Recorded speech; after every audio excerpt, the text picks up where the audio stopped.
Hey there, welcome to Broderos. Tonight, we've got hours of chilling horror stories combined with soothing rain sounds to help you relax and sleep. Before you drift off, leave a comment below and let us know where you're listening from and what time it is. And don't forget to hit that like button and subscribe right away. If you end up not enjoying it, you can always take it back later. Get cozy and let the fear take over. I had worked the night shift at the small, almost forgotten library for 2 years. I always felt a certain calmness in the empty halls. The place was never crowded, a sanctuary for the few who valued the scent of books over the hustle of modern distractions. The usual visitors were familiar, a few elderly patrons, some students, and an occasional lost soul seeking refuge from the world. But there was always one man who arrived late at night. He was a mystery.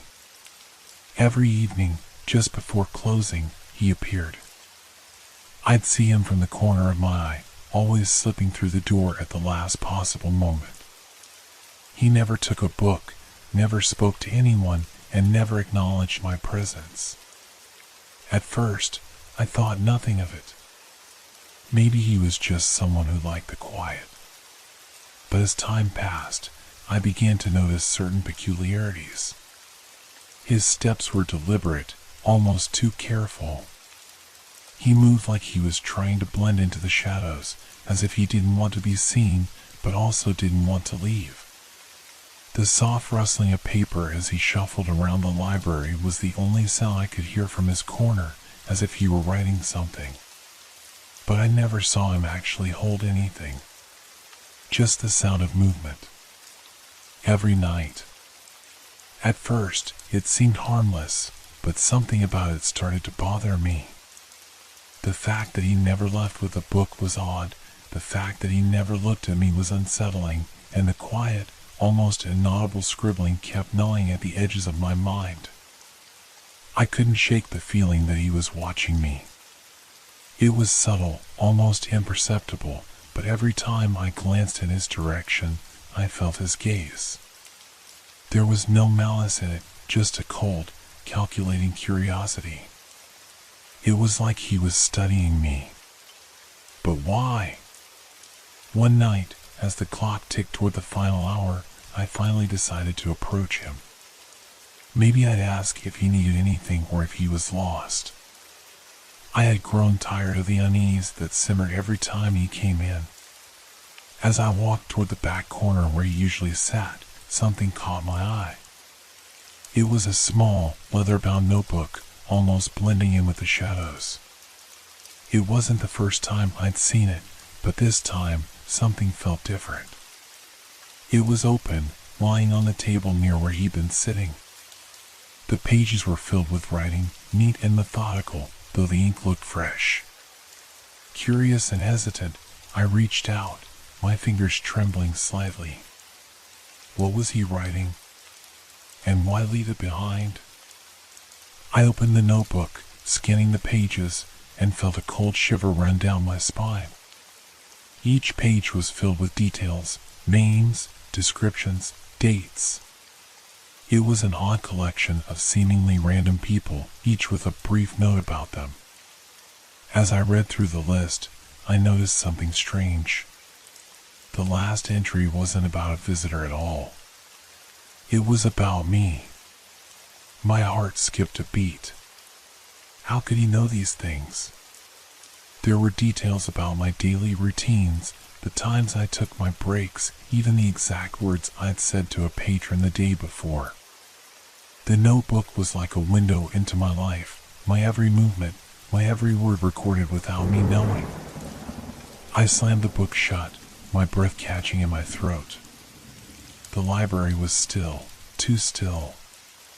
The soft ticking of the clock seemed to echo louder in the silence. I glanced around, but the man was gone. The door had quietly closed behind him, and the usual rustling of papers had stopped. I stood there for a moment, trying to steady my breath. Was this a joke? Or was something more sinister at play? That night, I couldn't shake the feeling that I had crossed a line, one I couldn't see, but one that was clearly there. And as I looked at the empty table where he'd sat, the hairs on the back of my neck stood on end. Something was wrong. Something was terribly wrong. But I didn't know yet just how deep it went. The days that followed felt heavy, like I was walking through a fog that no one else could see. I couldn't stop thinking about the notebook. The meticulous details about my life, the unsettling precision with which this stranger had been observing me, it gnawed at me every moment I was awake. I tried to brush it off as paranoia, but deep down, I knew it was more than that. I couldn't tell anyone. What would I even say? That I found a notebook detailing my life, written by a man who came in every night but never took a book. It sounded ridiculous. And yet, I couldn't shake the feeling that something was wrong. It wasn't just his observations, it was the way he had left it behind, as if he wanted me to find it. As if he was daring me to look. I came into work the next evening, my stomach a knot of nerves. I half expected him to be there already, sitting in his usual corner, watching, waiting. But there was no sign of him. I tried to focus on my tasks, arranging books, tidying up, but the weight of the evening felt oppressive, like a dark cloud hanging over the library. The clock ticked on, the seconds crawling by. The regulars came and went, and as the final hour approached, I couldn't help but feel the familiar sense of dread. Sure enough, just before closing, I saw him slip through the door, just as I had seen him do every night before. But tonight, something was different. I could feel his presence more keenly, like an invisible thread pulling at my senses. I watched him as he moved through the library, just as I had every other night. But tonight, I didn't approach him. I couldn't. Something in me told me it was wrong, something was changing. I kept my distance, watching him from the desk, my eyes flicking to him every few moments. He didn't seem to notice me, his focus entirely on his usual spot in the far corner. As he settled down, I noticed something else. There were more notebooks now, 3 of them, stacked neatly in front of him, each one open and filled with pages of small, detailed handwriting. I had to know what he was writing. I stood up slowly, my heart racing in my chest, and began to move toward him. My footsteps echoed in the silence of the library, louder than they should have been. I was almost there when I heard it, a faint sound, like the rustling of pages, but it was different this time. It was a sharp, deliberate sound, like the flipping of a page was somehow heavier, more purposeful. I froze. Something about the noise made my skin crawl. I hesitated, caught between the compulsion to find out what he was doing and the dread building inside me. And then, just as suddenly as it had started, the noise stopped. I wasn't sure if I should continue. But before I could make up my mind, I heard it again, the soft sound of footsteps, faint but unmistakable, coming from the direction of the back door. I turned quickly, my heart hammering. There was no one there. Just the silence, the stillness. The air seemed to thicken, and I felt the hairs on my neck stand up. My eyes flicked back to the man, who hadn't moved an inch. But something had changed in his posture. He was sitting perfectly still, his back straight, his head tilted ever so slightly to the side as if he were listening, too. The unsettling feeling returned, a chill creeping up my spine. It was as if the room itself had become heavier. The walls felt like they were closing in, the air thicker, harder to breathe. The clock ticked louder. I glanced at the door, the exit that would take me out of this suffocating place, but my feet wouldn't move. I couldn't tear my eyes away from him. There was something about his stillness, the way he seemed to be waiting for something, for someone. But who? Or what? And then, just as quickly as it had started, the man stood up. His movements were slow, deliberate, as if he were savoring the moment. He gathered the notebooks, stacking them neatly before turning toward the exit. It was only then that I noticed the faintest sound, a whisper, almost inaudible. It was like a soft breath, or perhaps a word, but it was unmistakable. My name. I stood frozen, my breath caught in my throat. No one had said my name, but the whisper had come from him. I was sure of it. He walked past me without a glance, and I felt the chill in the air follow him. The door creaked as it closed behind him, leaving me standing there in the silence, trembling. I didn't know what to do. I couldn't explain what had happened, and I couldn't make sense of it. But I knew one thing for sure, this wasn't just a man coming to read books. Something was watching me. And whatever it was, it had been watching me for far longer than I had realized. The question that haunted me now was simple. Why me? Why had he chosen me? And more importantly, what was he planning to do next? That night, sleep didn't come. I kept tossing and turning in my bed, the whisper of my name echoing in my mind as if it had been carved into my very thoughts. I had tried to rationalize it, tried to tell myself that it was just the stress, just my mind playing tricks on me. But deep down, I knew something wasn't right. I couldn't shake the feeling that I was being drawn into something much bigger than I could understand. The next evening, I arrived at the library with a sense of foreboding hanging over me. I was already dreading the moment he would show up, but I told myself that I had to know. I had to confront it.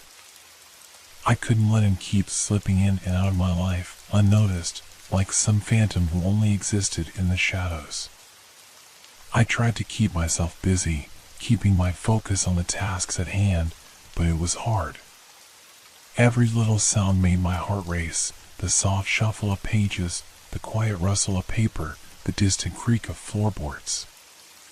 I was hyper-aware, as if the whole library had become a living thing, watching me, waiting for something. And then, there he was. The door opened, and I saw him standing in the threshold, just like every other night. His presence seemed to fill the room, a chill that made the hairs on my arms stand up. I watched him as he walked in, not bothering to glance around or acknowledge my presence. He moved, as always, toward his corner. His eyes, hidden under the brim of his hat, never strayed from the floor. This time, I didn't wait for him to settle. I stood up and walked toward him, my legs shaking, but my resolve firm. I couldn't let him keep invading my space without understanding why. My hand was already reaching for the counter when I stopped. He was sitting exactly where he had the night before, but something was different. The books he had brought with him, the ones that were stacked neatly before, were gone. The notebooks were back. The 3 notebooks, their leather covers worn with age, were open before him. I could see the faint glimmer of fresh ink on the pages. I moved toward him, feeling the weight of the air around me. Each step felt like a mistake, yet I couldn't stop. I was drawn in. As I got closer, I noticed something even more unsettling. The light, which had been dimming slowly as the evening wore on, flickered, casting long, eerie shadows across the floor.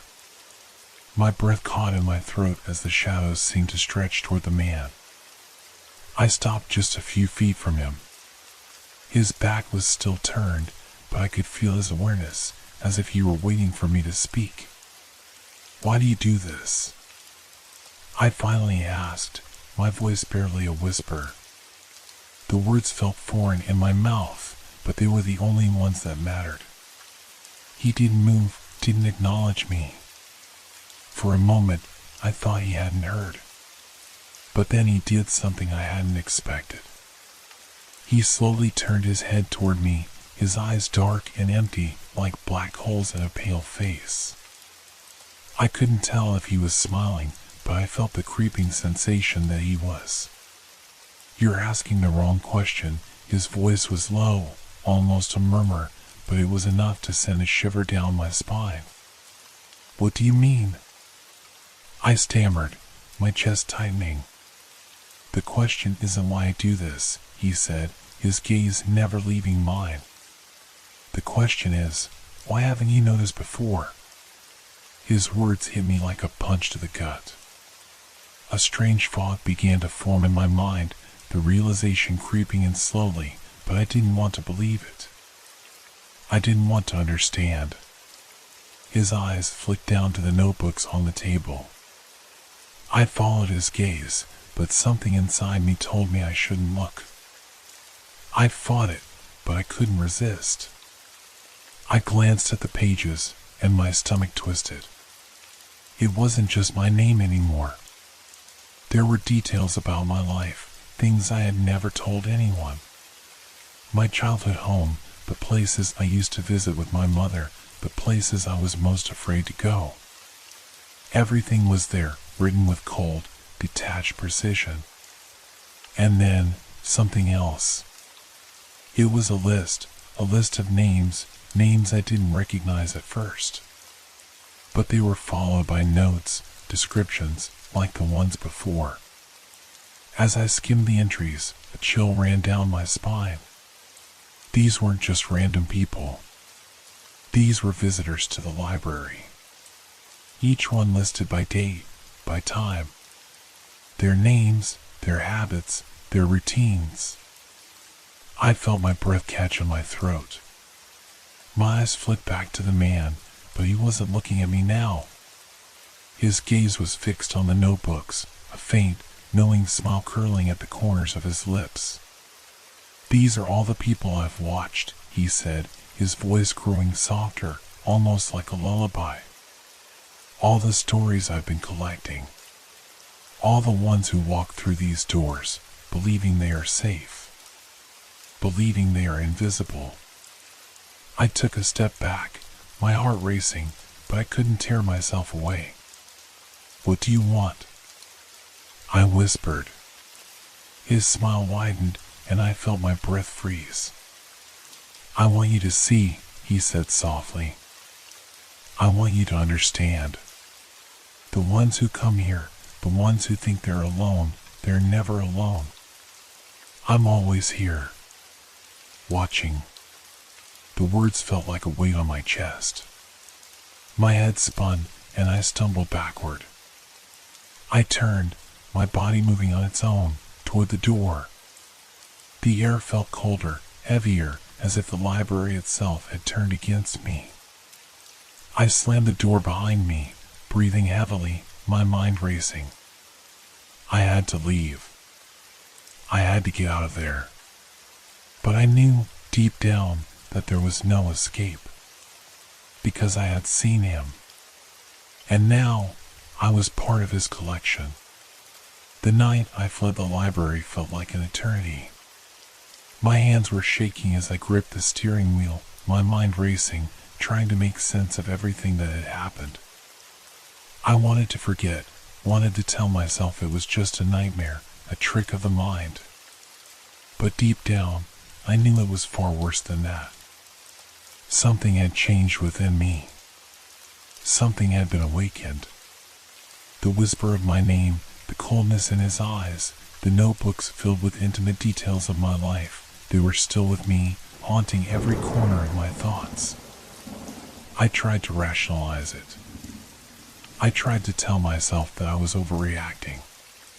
But every time I closed my eyes, I saw his face, that smile, and the chilling words that echoed in my mind. "You're asking the wrong question." I couldn't shake the feeling that I was being watched. I was constantly on edge.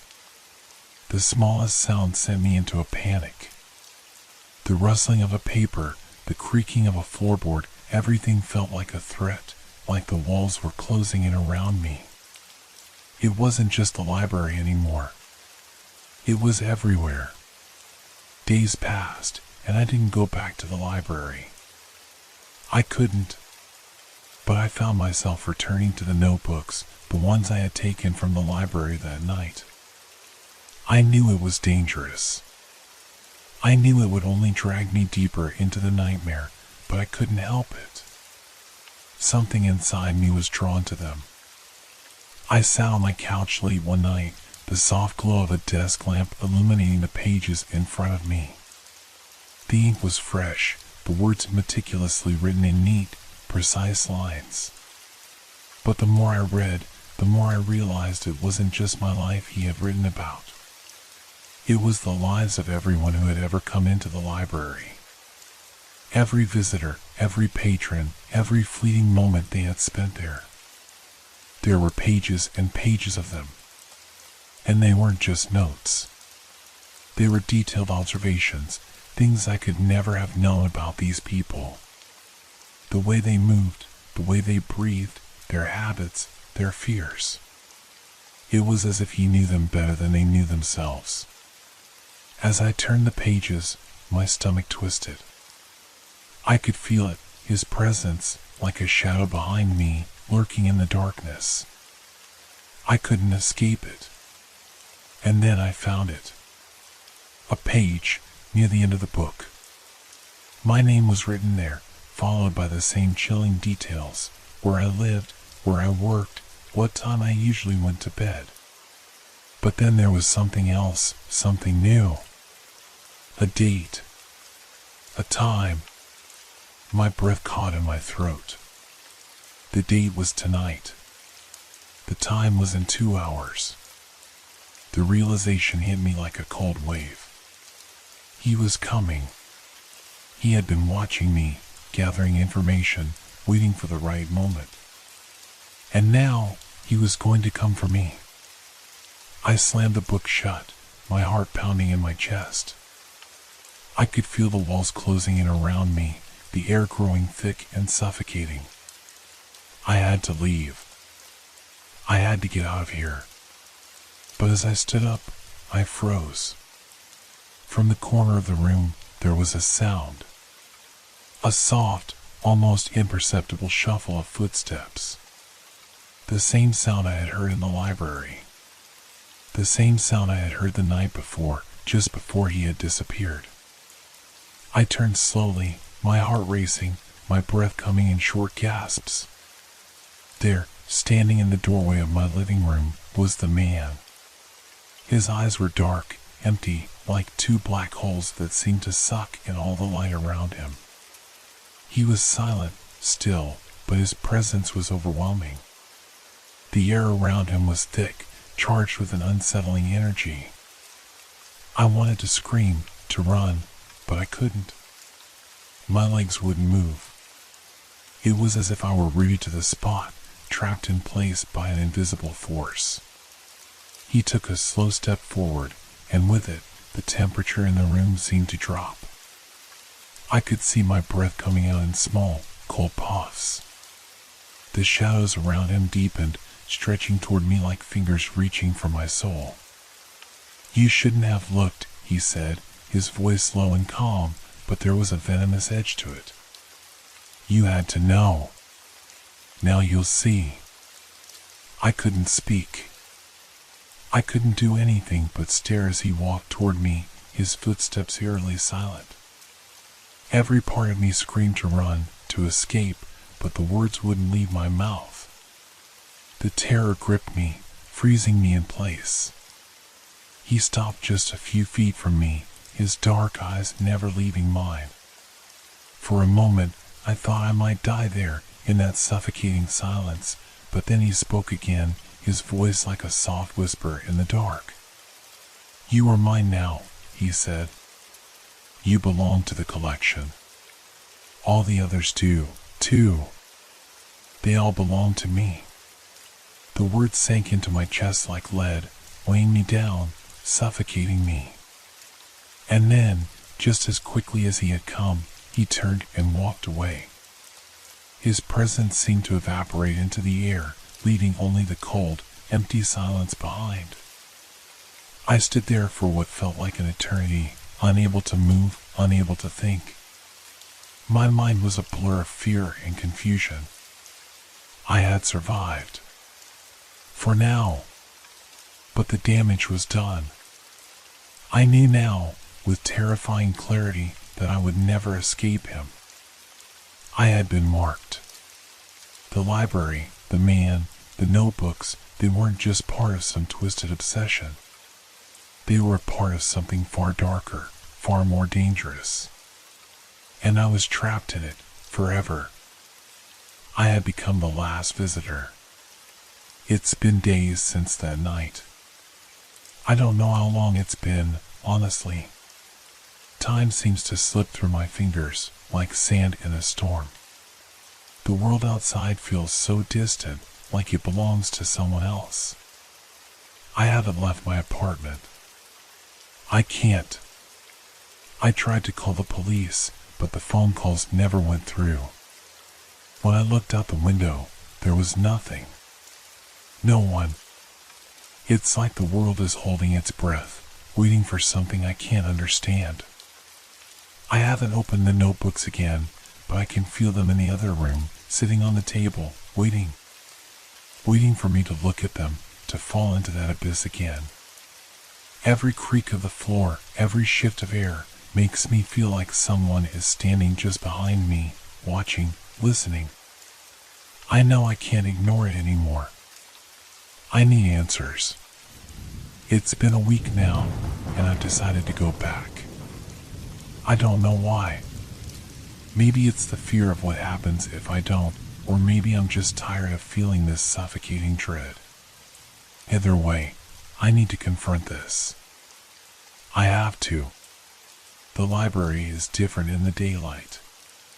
It's still the same place, quiet, peaceful, but something's changed. The air feels heavy, like the building itself is holding a secret. I've come in early, before the others arrive, hoping to find some kind of clarity. Some sign that I can end this madness. But the more I walk through the rows of books, the more I feel the weight of the eyes on me.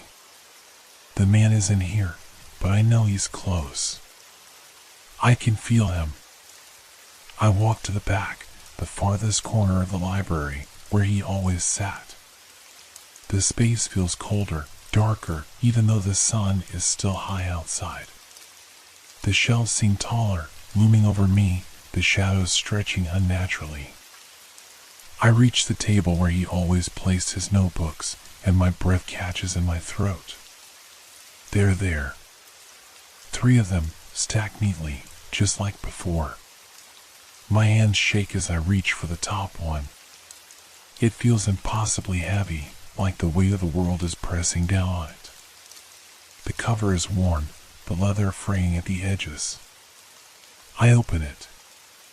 The pages are filled with notes, like before, but now there's something new.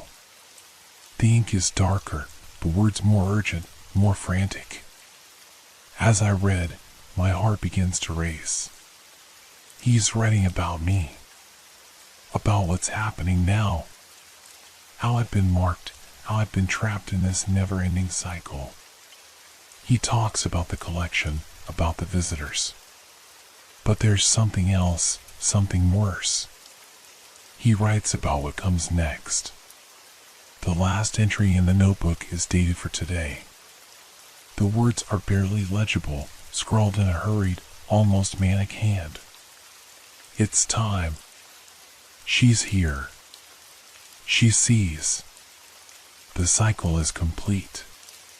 The blood drains from my face. I drop the notebook, the pages fluttering as they hit the table. I step back, my mind reeling. A sound catches my attention, a soft thud, like the echo of a door closing. I freeze. I know that sound. It's the same one I heard the night I first saw him, the night I fled. The door to the library, the one that leads to the back exit, has opened. I don't turn around. I can't. My body is frozen, my heart pounding in my chest. And then I hear it, the soft, deliberate footsteps. The same slow, measured steps that followed me that night. I turn slowly, my breath caught in my throat.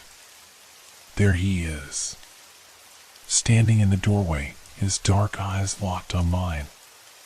His expression is unreadable, but I can see the faintest hint of a smile on his lips. "You came back," he says softly, his voice like a cold wind. I want to scream. I want to run.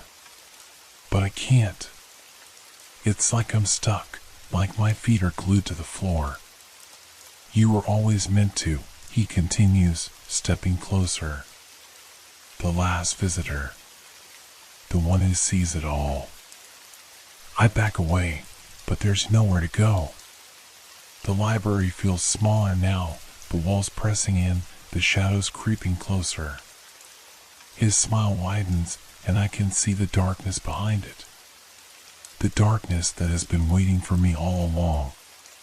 "You belong to the collection now," he says, his voice soft and cold. "Just like the others." I don't understand what's happening. But I know one thing, there's no way out. As he steps closer, the air seems to get colder, heavier. The shadows around him seem to grow, twisting and warping until they consume him completely. I can't breathe. The world tilts, and I feel myself being pulled into the darkness. And then, just like that, everything goes black. When I wake up, I'm not in the library anymore. I'm in a place I don't recognize, a cold, empty space that stretches on forever. There are shelves, books, and notebooks, so many notebooks. I'm not alone. I hear the faint rustle of pages, the soft sound of footsteps behind me. And I know, deep down, that I am part of it now. Part of the collection. I am the last visitor. And I will never leave.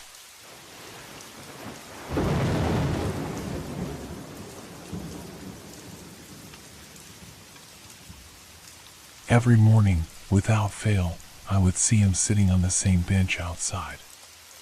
His name was Mr. Arnold, and he was my neighbor, though I knew very little about him. He always sat alone, a dark coat wrapped around his thin frame, a cigarette dangling loosely from his fingers, though he rarely seemed to smoke. The bench was weathered, a patch of faded wood against the grass of the courtyard. I would pass by him as I left my apartment for work, just a brief glance exchanged as I made my way down the stairs and out into the street. We never spoke, but somehow it became part of the rhythm of my life. Every morning, Mr. Arnold was there. Every morning, I was reminded that the world was predictable, orderly. The same faces, the same routines. But one morning, he wasn't there. At first, I didn't think much of it. Maybe he just slept in or had an early appointment. But as I walked past the bench, something caught my eye. A piece of paper. A folded newspaper, placed neatly on the seat, its edges crisp despite the chilly morning air. I stopped. I didn't know why, but something about the sight of that newspaper unsettled me. I glanced around the courtyard, but the usual sounds of morning, birds chirping, distant conversations seemed muffled, as if the air itself had grown heavier. I walked closer, my curiosity gnawing at me.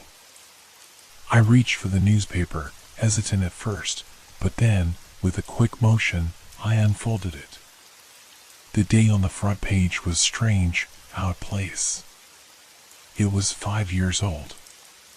December 17th, 2019. It was the same day, the same month, just 5 years ago. I stared at the page, trying to understand what I was looking at. There was no explanation, no reason for a random newspaper from 5 years ago to appear now. But that wasn't what bothered me the most. It was the headline. Local man disappears without a trace. My heart skipped a beat. The article didn't name a specific person, but the words felt too familiar. I glanced at the rest of the paper, scanning the details, my mind racing. There was nothing else to it, no more details, no further explanation. Just a single sentence that lingered like an unanswered question. Local man disappears without a trace. The feeling of unease deepened, and I glanced back at the bench, the empty space where Mr. Arnold should have been. I shook my head, telling myself that I was overreacting. It was just a coincidence, right? A misplaced newspaper, a strange but harmless anomaly. But as I walked back toward my apartment, the feeling didn't leave me. It was as if something was shifting beneath the surface, something I couldn't quite put my finger on. Something was wrong. I went inside, shut the door behind me, and tried to focus on my work. But the image of that old newspaper kept coming back to me. The words echoed in my mind, local man disappears without a trace. And that's when I realized it was Mr. Arnold's face that had been missing from the morning routine. I hadn't noticed until now. He had disappeared. Just like the man in the article. But why would he leave a newspaper from 5 years ago? What was he trying to tell me? The day passed in a blur, though I couldn't shake the feeling that something was wrong. Every time I tried to focus on my tasks, my thoughts kept drifting back to that morning, Mr. Arnold's disappearance, the newspaper, the strange connection to the article. I tried to convince myself that it was all just a coincidence, but deep down, a gnawing unease grew within me, like a quiet whisper that I couldn't ignore. That evening, as darkness settled over the city, I found myself standing by the window of my apartment, staring out at the courtyard below. I was hoping to see something, anything, that would give me some clarity. Maybe Mr. Arnold would return, or someone would explain what had happened. But the courtyard remained eerily still, the bench empty, just like it had been all day. I paced around my apartment, unable to sit still. I felt as though the walls were closing in, the silence in the room pressing down on me.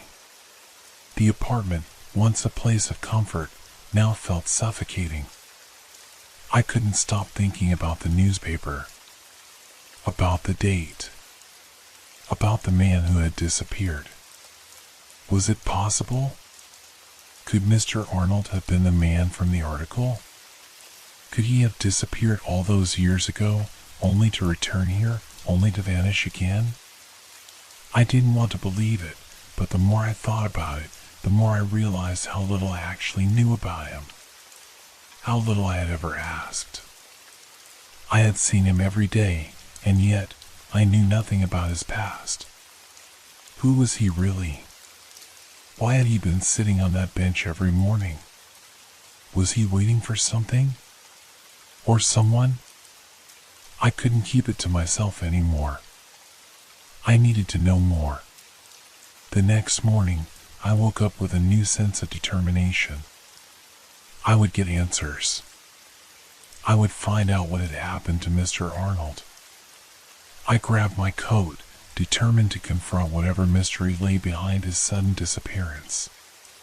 When I reached the courtyard, my eyes immediately went to the bench. It was still empty. But something was different. The air felt heavier, as though it were charged with an unseen presence. I couldn't explain it, but I had the distinct feeling that I wasn't alone. I walked cautiously toward the bench, scanning the area for any sign of Mr. Arnold. Nothing. The newspaper was gone, but the feeling of something lingering remained.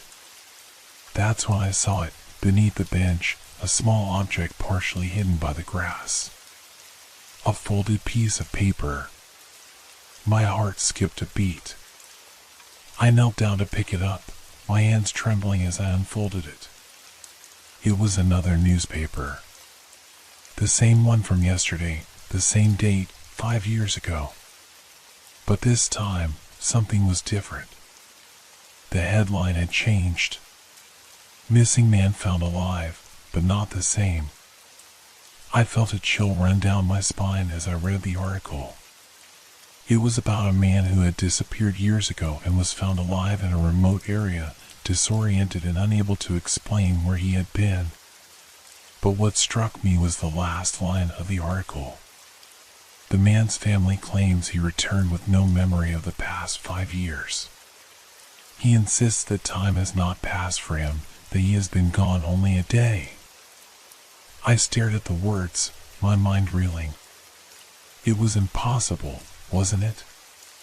How could time have not passed for someone? How could someone vanish for 5 years and return unchanged? And yet, everything about Mr. Arnold's absence, the old newspaper, the strange disappearance, pointed to something beyond explanation. Could this be what had happened to him? Could Mr. Arnold have been that man? Had he truly returned from a time that no longer existed? As I stood there, the air around me seemed to thicken. I could feel it, the subtle pressure, like something was watching me. I turned slowly, my breath catching in my throat. There, standing just behind me, was Mr. Arnold.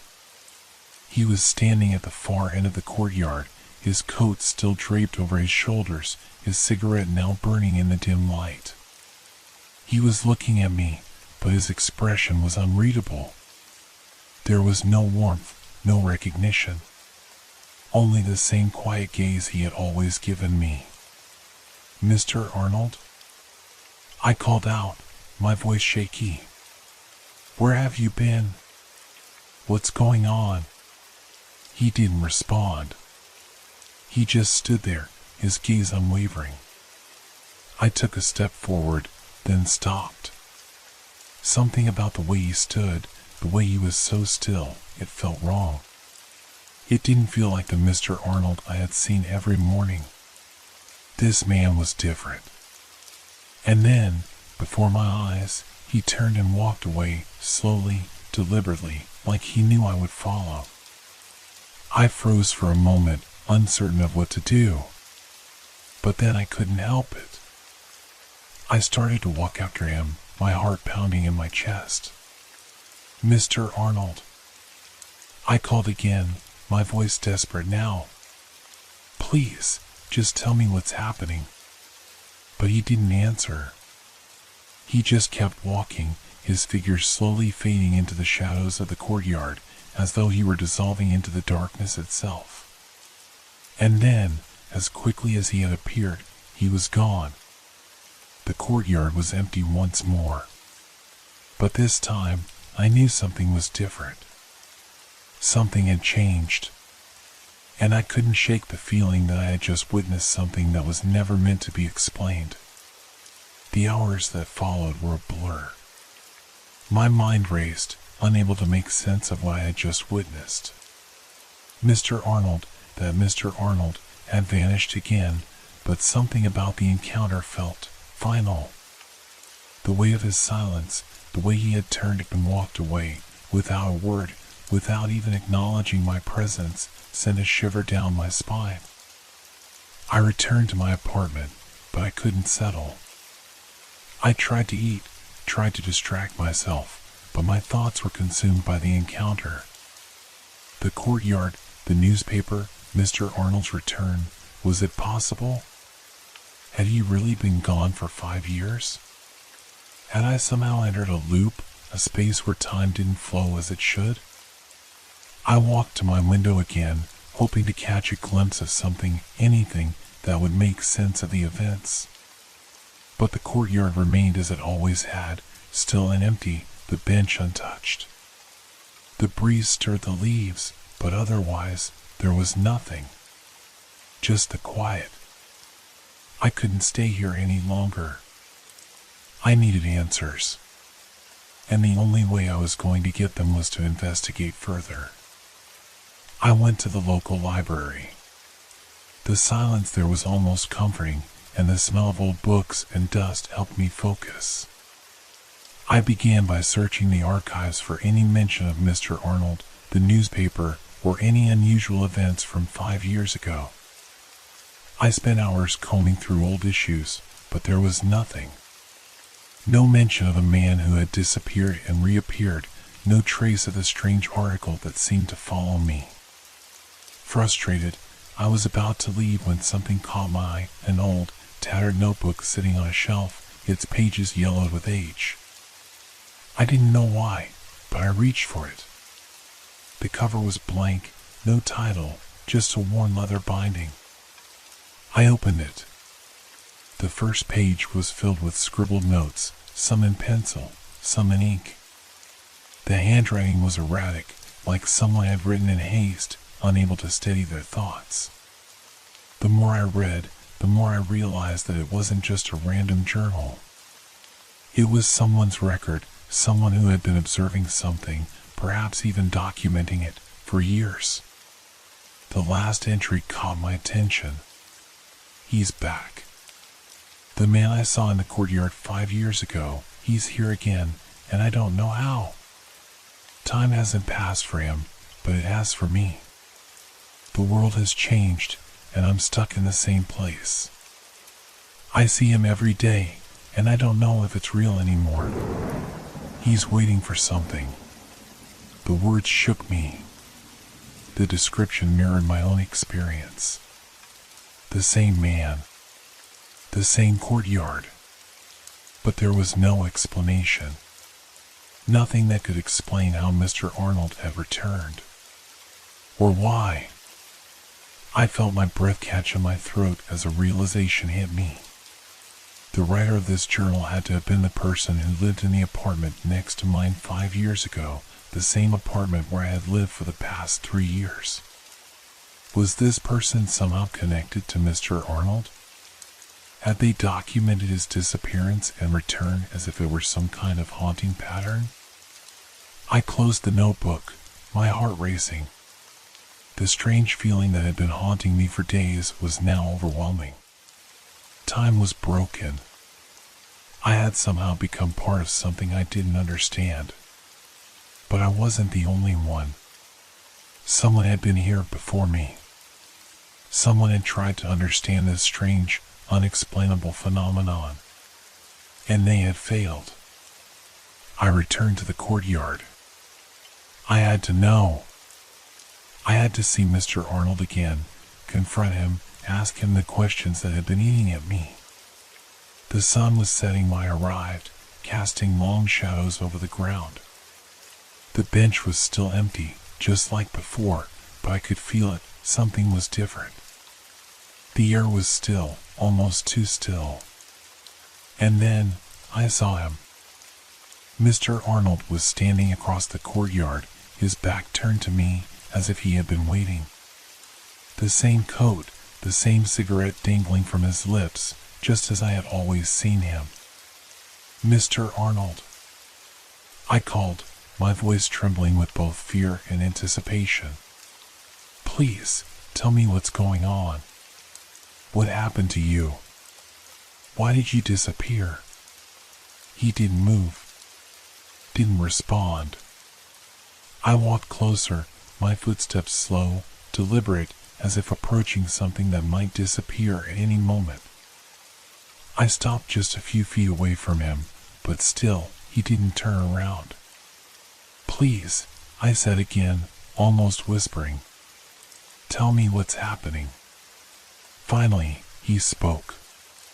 His voice was low, almost indistinguishable from the wind rustling the leaves. Time is not as you think it is, he said. You've seen it, haven't you? The shift. The way the world is not quite right. I've been trapped in it, just like you. I took a step back, unsure of how to process his words. Trapped? Trapped where? He slowly turned to face me, his expression blank. There was something hollow in his eyes, a kind of emptiness that I couldn't understand. Trapped in a cycle, he replied, his voice distant. A loop that never ends. You see it too, don't you? The way time doesn't add up. The way the past bleeds into the present. This place, this moment, it repeats. I felt the ground beneath me shift, like I was standing on the edge of something I couldn't grasp. His words were becoming clearer now, but they made less sense. Why? Why are you still here? I asked, the question slipping out before I could stop myself. Why can't you leave? Mr. Arnold's lips curled into a faint, melancholic smile. Because I'm waiting for the loop to break. But it never does. The courtyard seemed to darken, the shadows deepening around us. I felt a coldness settle in my chest, as if the air itself was pulling away from me. I wanted to speak, to ask him more, but I couldn't find the words. And then, in the blink of an eye, he was gone. Not a sound. Not a trace. As if he had never been there at all. The courtyard was empty once more. But I knew, deep down, that I had crossed a line. I had asked the wrong questions, and now I was part of something I didn't understand. The loop had me in its grasp, and there was no way out. Not for Mr. Arnold. And not for me. I don't know how long I stood there, alone in the courtyard, trying to process what had just happened. The air felt thick, as if I were breathing in something that wasn't meant for me, something that shouldn't exist. The shadows continued to stretch across the ground, growing longer, but they didn't feel like shadows. They felt like something else. Something watching. I stumbled backward, away from the spot where Mr. Arnold had stood just moments ago. My mind raced, desperately trying to make sense of everything. He had been here, I knew it, but now he was gone, vanished like a dream fading with the morning light. The world around me seemed to shimmer, as though reality itself were starting to warp, to bend in ways I couldn't comprehend. Was I losing my grip on time? Or had time itself broken? I turned quickly, glancing around the courtyard for any sign of movement, any indication that this strange, twisted event wasn't real. But the place was still, unnervingly so. The familiar hum of the city seemed distant, muffled, as if I were in a place far removed from everything I knew. A rustling sound broke the silence. My heart leapt into my throat, and I spun around, expecting to see Mr. Arnold, or anyone, really. But there was no one. Nothing.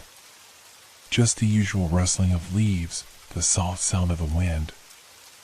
I felt something cold brush against my skin. My hand instinctively went to my arm, where I felt an unfamiliar dampness, as though something had passed too close, too quickly. I blinked and looked down. There was nothing there. No mark. No trace of the coldness that had touched me. It's the fear, I thought. Just fear creeping in. But it wasn't just fear anymore. It was a certainty, something beyond fear. I had to leave. I had to get out of this courtyard before it swallowed me whole, before I too became part of whatever twisted cycle had ensnared Mr. Arnold.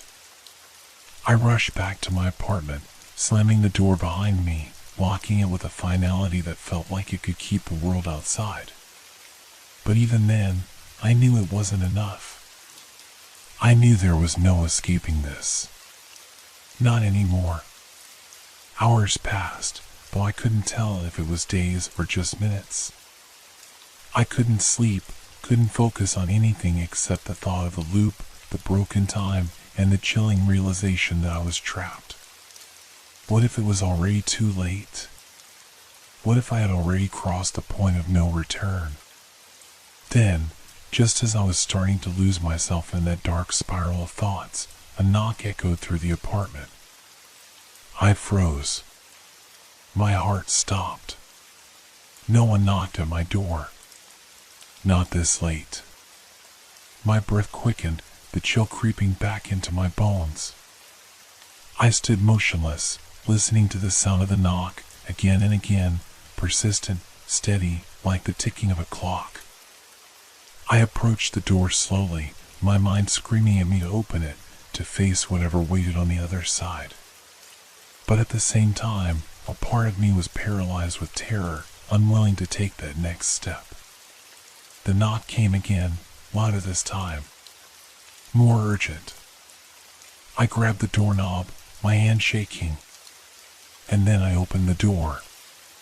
There was no one there.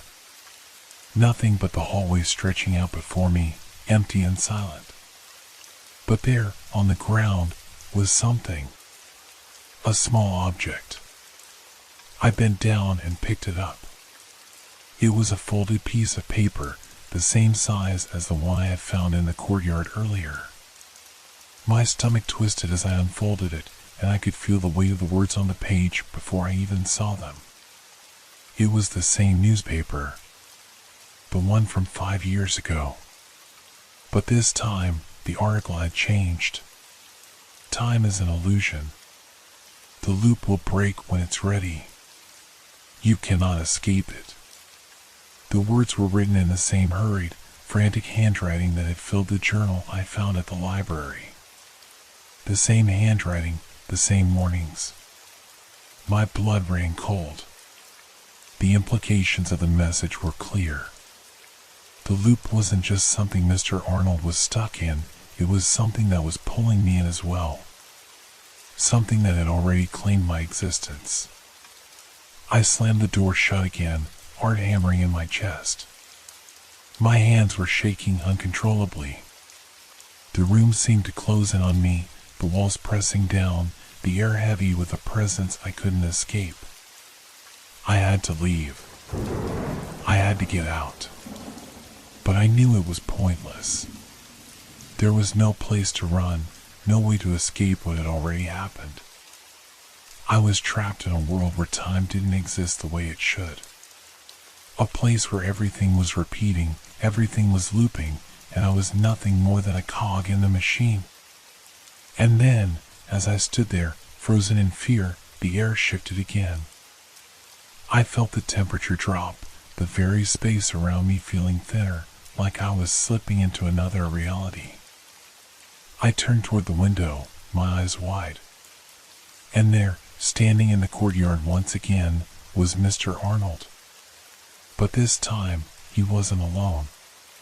There were others with him, figures in the distance, standing just beyond the shadows, their forms indistinct as if they were caught between two worlds. I couldn't make out their faces, but I could feel their eyes on me, the weight of their gazes pressing into my skin. I tried to move, tried to turn away, to lock myself in the bathroom or somewhere safe, but my body refused to obey. I was rooted to the spot, unable to look away from the figures gathering in the courtyard, watching me, waiting for something. And then, in the blink of an eye, they were gone. Vanished. The silence that followed was deafening. I knew it wasn't over. The loop wasn't finished with me. I was part of it now. There was no going back. Time had already broken me. The night dragged on in an eerie stillness. I couldn't escape the feeling that I was being watched, that I was no longer alone in my own thoughts.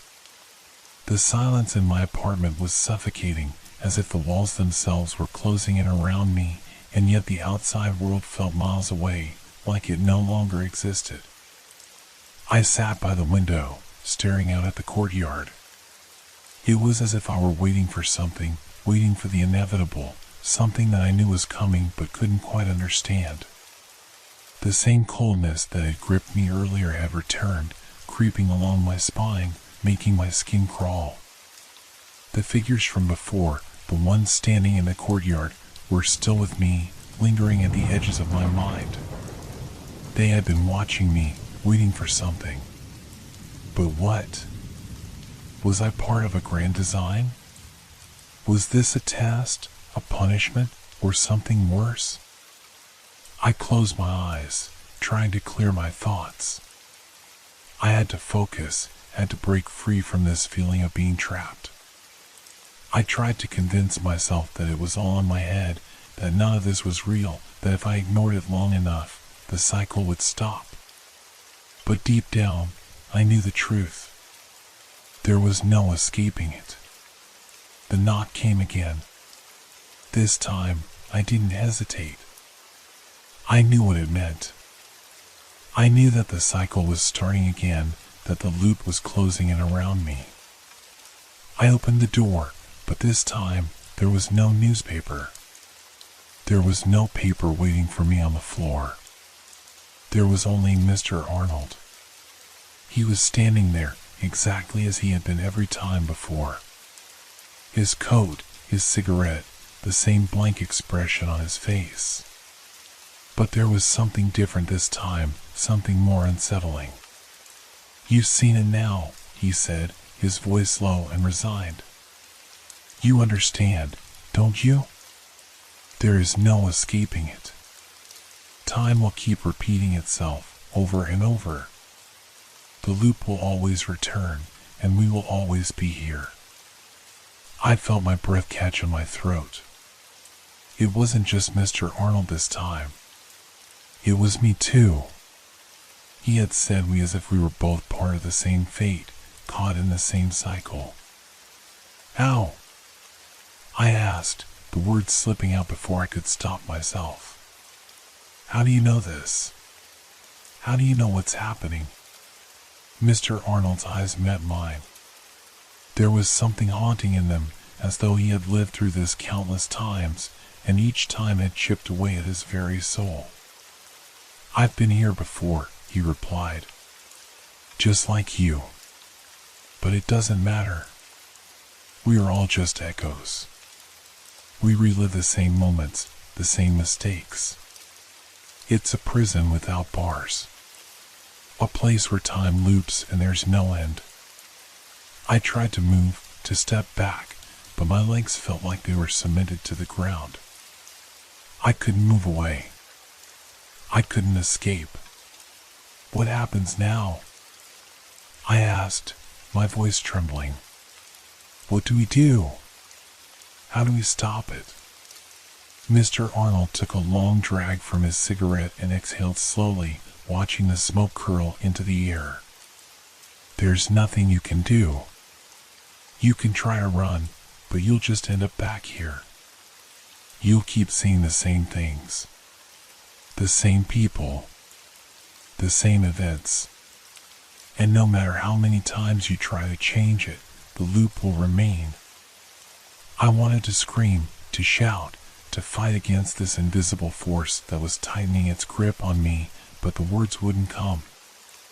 I could feel the weight of the moment pressing down on me, the sense of inevitability creeping in, suffocating me. Why didn't you tell me before?" I asked, my voice barely a whisper. Mr. Arnold's expression softened, though there was little comfort in it. "Because I didn't want you to see it. But now you have. You're trapped. Just like me." The courtyard seemed to shift behind him, the edges of the space blurring, twisting, as though reality itself was unraveling. I looked away for a moment, blinking rapidly to try and clear the vision, but when I looked back, the courtyard was unchanged. Mr. Arnold was still standing there, staring at me with that hollow gaze, waiting. The thought crossed my mind, what if this moment, this conversation, was not just another part of the loop but the beginning of the end? What if, by speaking to him, by acknowledging it, I had already sealed my fate? Was there any way out of this cycle? Or was I destined to live this life over and over, caught in a world that refused to let me go? "I don't want this," I said, my voice breaking. "I don't want to be trapped here forever." Mr. Arnold nodded, as though he had heard that line 1,000 times before. "None of us do," he said softly. "But you will learn. You'll learn that it's not about escape. It's about survival. Endure the cycle. Learn from it. And then, when you're ready, maybe you'll finally understand what the loop really means. I didn't want to hear it. I didn't want to accept the truth.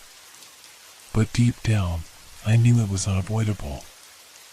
I could feel the pull of the cycle, drawing me back into its depths, and no matter how hard I fought against it, no matter how much I resisted, I was already too far gone.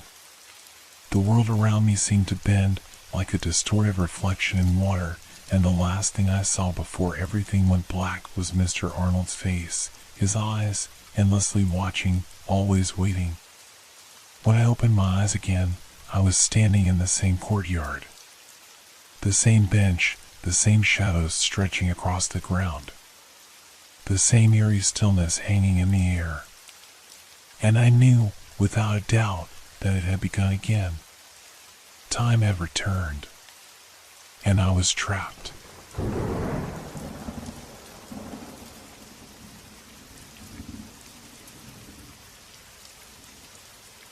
It was just another quiet morning. The kind where the world seemed to be on pause, where everything was still, save for the hum of the refrigerator and the ticking of the wall clock. I had just made my coffee, the scent of the dark brew filling the small kitchen. Everything was normal, or at least it was supposed to be. The knock on the door came unexpectedly. I wasn't expecting anyone, and yet, when I opened it, there stood the delivery man, his face obscured by the shadow of his cap. He held a small package in his hand, no larger than a shoebox. "Package for you," he said, his voice muffled and distant. I glanced at the package. It had no name, no address. Just a plain, brown box with a faded stamp that looked older than it should have been. My curiosity piqued. I signed the slip he handed me, but I didn't speak a word.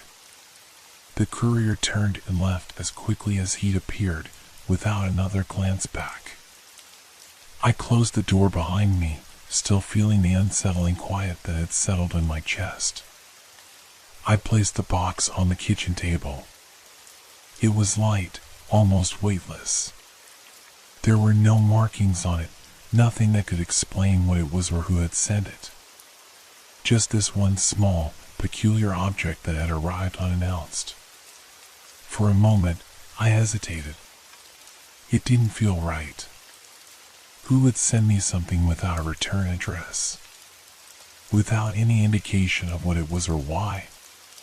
But curiosity got the better of me, and with shaking hands, I opened the box. Inside, I found a photograph. It was a picture of me, only it wasn't one I recognized. A photo of me as a child, sitting on the swings at a park I didn't remember. The sun was bright, and my smile was wide, my pigtails bouncing in the wind. I didn't have any recollection of this day. The park in the photo didn't look familiar either. The most unsettling part wasn't the photo itself, though. It was the feeling that it should have been familiar. That somehow, in some strange way, I should have remembered this moment. But I didn't. I stared at the photo for what felt like an eternity, trying to understand what was happening. The photo was real, the paper crisp, the image clear. But how? How could this picture exist when I had no memory of it? No memory of that park, that swing, of ever being that young? My mind raced. The courier. The strange package. Was it a prank? Or something more sinister? I glanced back at the box. Nothing more inside. Just the photograph. No note. No explanation. Just the picture of a young girl who looked like me, but was I really her? The air in the room suddenly felt thicker, as though it were pressing in on me. I could hear my heart pounding in my chest. I looked around the room, but everything appeared normal. The kitchen, the hallway, the living room, all in their places. And yet, something felt wrong. Something was off. I couldn't put my finger on it, but a coldness had seeped into the very air. I set the photo down on the table and tried to breathe deeply, trying to regain some semblance of control. But the image kept flickering in my mind, as though it were not my memory at all, but someone else's. The photo was the first piece of the puzzle, but it only left me with more questions than answers. Why was it here? And why was I being shown this part of my life that didn't exist? I stood up abruptly and walked to the window, hoping the fresh air would clear my mind. Outside, the world seemed unchanged, yet somehow distant. The sun was rising higher in the sky, casting a golden light over the buildings in the distance. The birds chirped, oblivious to the turmoil that had begun swirling inside me. But I wasn't the same anymore. My thoughts were racing, my mind a maze of confusion. And I couldn't shake the feeling that someone, or something, was watching me. The day stretched on, but I couldn't shake the feeling that something was wrong. I had placed the photograph in a drawer, but every time I glanced at the spot where it had been, I could almost see it, hear the whisper of my name echoing faintly from it. I couldn't stop thinking about it. That night, I barely slept. Every time I closed my eyes, the image of the little girl in the photo would appear. Her smile was too wide, too bright, and it seemed to stretch, as though it were mocking me. Was it really me? Had I been to that park, or was the whole thing a cruel illusion? I tried to tell myself that I was overreacting. It was just a picture, just some odd coincidence. But the more I thought about it, the more the doubts grew. Who would send me such a thing? And why had they chosen to do so now, after all these years? The next morning, I decided to visit the post office. Maybe I could track the package, find out where it came from. I needed answers. But when I arrived, the clerk behind the counter looked at me blankly when I asked about any records of the delivery. "We don't have anything on file for that package," she said, tapping the screen of her computer as if trying to find something that wasn't there. "No tracking number, no return address, nothing." "But that's impossible," I stammered. "It was delivered here. Just yesterday. Someone brought it to my door." She shook her head. "I'm sorry, miss, but there's no record of it. Maybe you got the wrong place." I felt a chill run down my spine. It didn't make sense. How could there be no record of the delivery? Had the courier somehow managed to slip through the system? Or was there something far stranger going on? I walked out of the post office, my thoughts racing. This wasn't just an error, it couldn't be. Someone had gone through great lengths to get the package to me, and now I couldn't even trace it. Later that afternoon, as I sat at home, trying to make sense of everything, I noticed something strange. The photograph, the one I had placed in the drawer, was gone. I rushed to the table, the drawer, everywhere I thought it had been kept. But it was nowhere to be found. Panic started to claw at my chest. Had I lost it? No, I couldn't have. I remembered clearly locking it away in the drawer.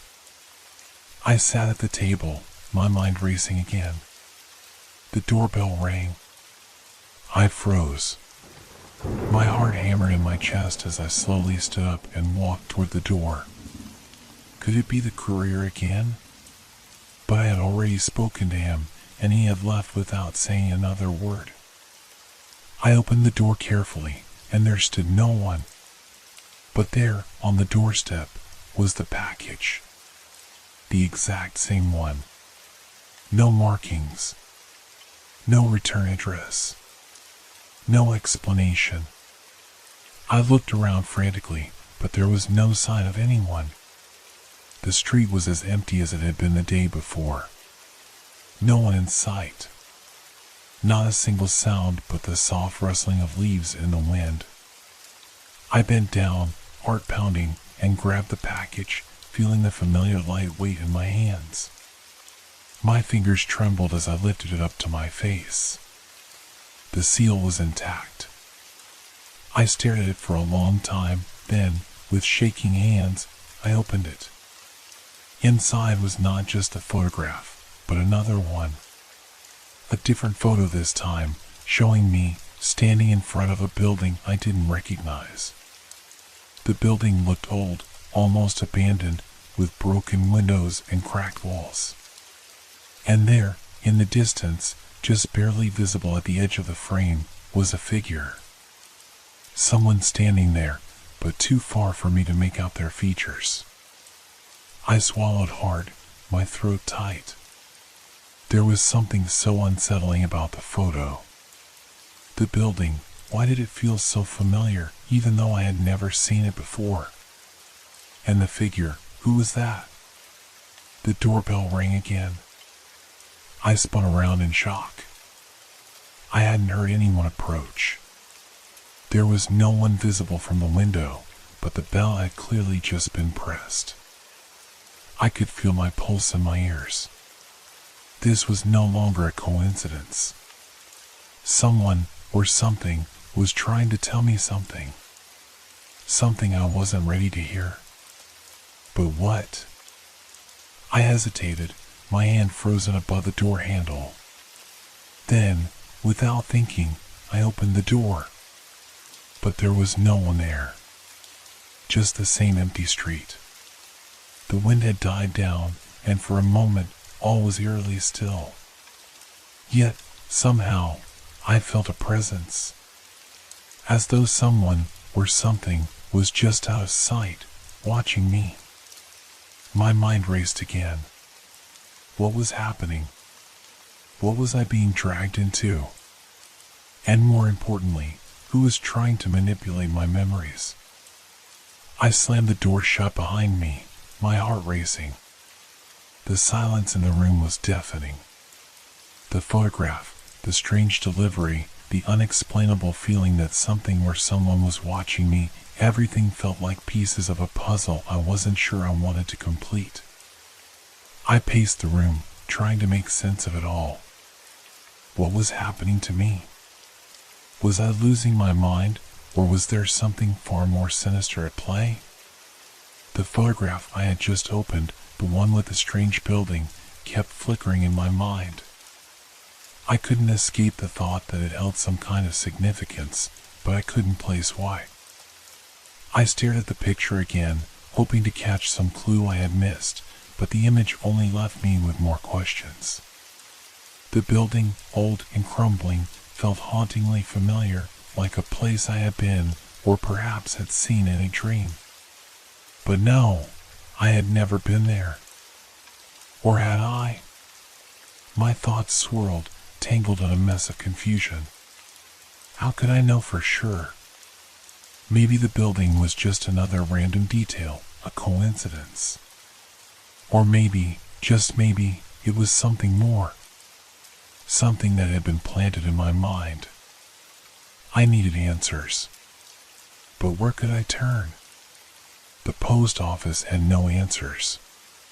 The courier was an enigma. There was no one I could trust, no one I could ask without feeling like I was slipping further into madness. I turned to my phone, almost instinctively. I searched for any news about strange deliveries or unexplained events in the area, but there was nothing.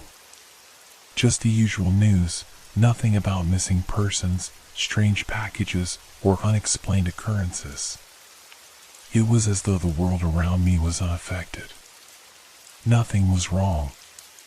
And yet everything felt wrong. I couldn't stay here. I needed to see the place in the photo. The building. Maybe it was the key to all of this. Maybe I would find something that would finally explain the strange events, the photographs, and the delivery. I grabbed my coat and left without thinking. The streets were quiet, the air crisp, and a strange unease settled over me as I walked. It wasn't far to the location in the photo. The building was only a few blocks away, tucked between two old apartment buildings. My legs moved on their own, carrying me forward even as my mind screamed at me to turn back. The closer I got, the more the feeling of familiarity grew. The same sensation I had when I first saw the photograph, like I had been here before, or maybe I should have been here before. When I finally rounded the corner, the building came into view. It was worse than I had imagined. The crumbling walls, the broken windows, this place looked like it had been abandoned for decades. Yet there was something about it that made me feel like I had been here before, like it was waiting for me. I took a deep breath and stepped closer, my pulse quickening. My mind raced with the question, what am I doing here? I reached the front gate and found it ajar. A rusty chain barely held it in place. There was no sign of anyone, no movement from inside. But the air felt heavy, thick with something I couldn't name. A sense of dread hung over the place like a cloud, and I almost turned back. But something, perhaps desperation, perhaps curiosity, kept me moving forward. I pushed the gate open, the screech of the hinges echoing through the empty street. The building loomed before me, its decaying structure casting long shadows. Every step I took brought me closer to the answer I wasn't sure I was ready for. The front door was slightly ajar, as if inviting me inside. I hesitated for a moment, my mind screaming to run. But I couldn't. Not now. Not while I was so close. I stepped inside. The air was stale, thick with dust and the smell of something old, like forgotten memories. The hallway stretched ahead, dark and narrow, the walls cracked and peeling. I could hear my footsteps echoing in the emptiness, and the sound made the hairs on the back of my neck stand up. I moved cautiously, glancing at the faded pictures on the walls, the broken light fixtures hanging from the ceiling. It looked like a place frozen in time, abandoned yet somehow still alive, as though something was watching, waiting. And then, I saw it. At the end of the hallway, a door stood ajar. The light flickered from within, casting strange, shifting shadows. I felt a chill run down my spine, but my legs carried me toward it. With each step, the unease grew. I reached for the door handle, my hand trembling. Slowly, I turned it and pushed the door open. What I saw inside made my heart stop. There, in the middle of the room, was a photograph. The same photograph of me as a child, sitting on the swings at the park. But this time, it was different. The image was framed, mounted on the wall. And next to it was a small table, with more photographs, each one featuring me in places I had never been, doing things I had never done. A chill swept through me. The room seemed to close in on me, the walls pressing in as though the space itself was shifting. My breath caught in my throat. And then, in the dim light, I saw it. A figure in the corner, standing silently. A figure I recognized, but couldn't place. It was me. Only, it wasn't. It was the girl from the photographs. And she was watching me. My pulse raced as I stumbled back, unable to take my eyes off her. The room seemed to spin, the world tilting sideways. I tried to speak, but no words came. I was frozen. Suddenly, the figure moved. Slowly. Deliberately. And I knew, without a doubt, that it was coming for me. I turned and ran. The darkness of the building seemed to swallow me whole. The walls, the rooms, they all blurred together. I couldn't think, couldn't breathe. My legs carried me out of the building, out into the light. But even as I stepped into the fresh air, I couldn't shake the feeling that something was following me. Something from inside. Something that knew me. I didn't stop running. My breath came in ragged gasps. My legs felt like lead as I sprinted down the street, my heart pounding in my chest. The image of the girl, the other me, haunted me. How could she be there? How could she have been in that room, watching me? I couldn't make sense of any of it. The city streets around me blurred as I dashed past familiar buildings, my mind racing, but not one coherent thought formed. I couldn't shake the feeling that I was being followed. I turned around every few steps, but saw nothing, no one. The street was empty. But the sense of being pursued didn't waver. It only grew stronger, the oppressive feeling of being watched pressing against my skin. The air was heavier, thicker. It felt suffocating. I stumbled as I ran, barely catching myself. Focus, I told myself. Focus on getting home. Get away from the building. Just go home. But when I reached the corner, something strange happened. The streetlights flickered above me, casting long, distorted shadows on the pavement. I looked up and saw that the street I had just come down was now empty, completely empty, no sign of life. But there, just at the far end, I saw a figure. A dark silhouette against the fading light. My stomach twisted. It was too far to make out clearly, but I could tell it wasn't just a passerby. The way it stood perfectly still, unmoving, it made me feel like it was waiting for me. I wanted to scream, but no sound escaped my lips. I turned and ran again, faster this time. My footsteps echoed in the otherwise silent street. I looked behind me just once more and saw the figure was still there, closer now, though I hadn't heard it move. I didn't dare to look again. As I reached my building, I fumbled with my keys, my hands shaking uncontrollably. I managed to unlock the door and slammed it shut behind me, locking it quickly. I leaned against the door, gasping for breath, but I could still feel it, the presence. It was like something was in the room with me, lurking just beyond my vision. I closed my eyes for a moment, trying to steady myself, but when I opened them again, my gaze landed on the photograph. The one I had taken from the building. I walked over to the table, my feet dragging across the floor. The photo stared up at me, its image frozen in time. I stared back at it, trying to make sense of the impossible. How did it end up there? Why was I there, in the first place?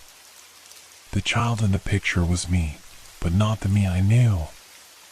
This was a version of me I couldn't remember, a me that didn't belong in my memories.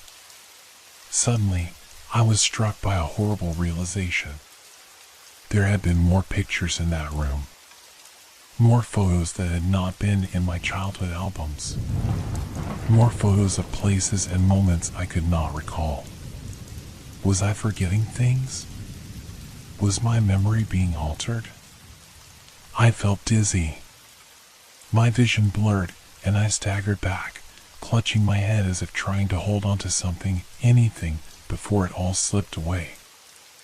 I sat down on the couch, feeling the weight of the room pressing in on me.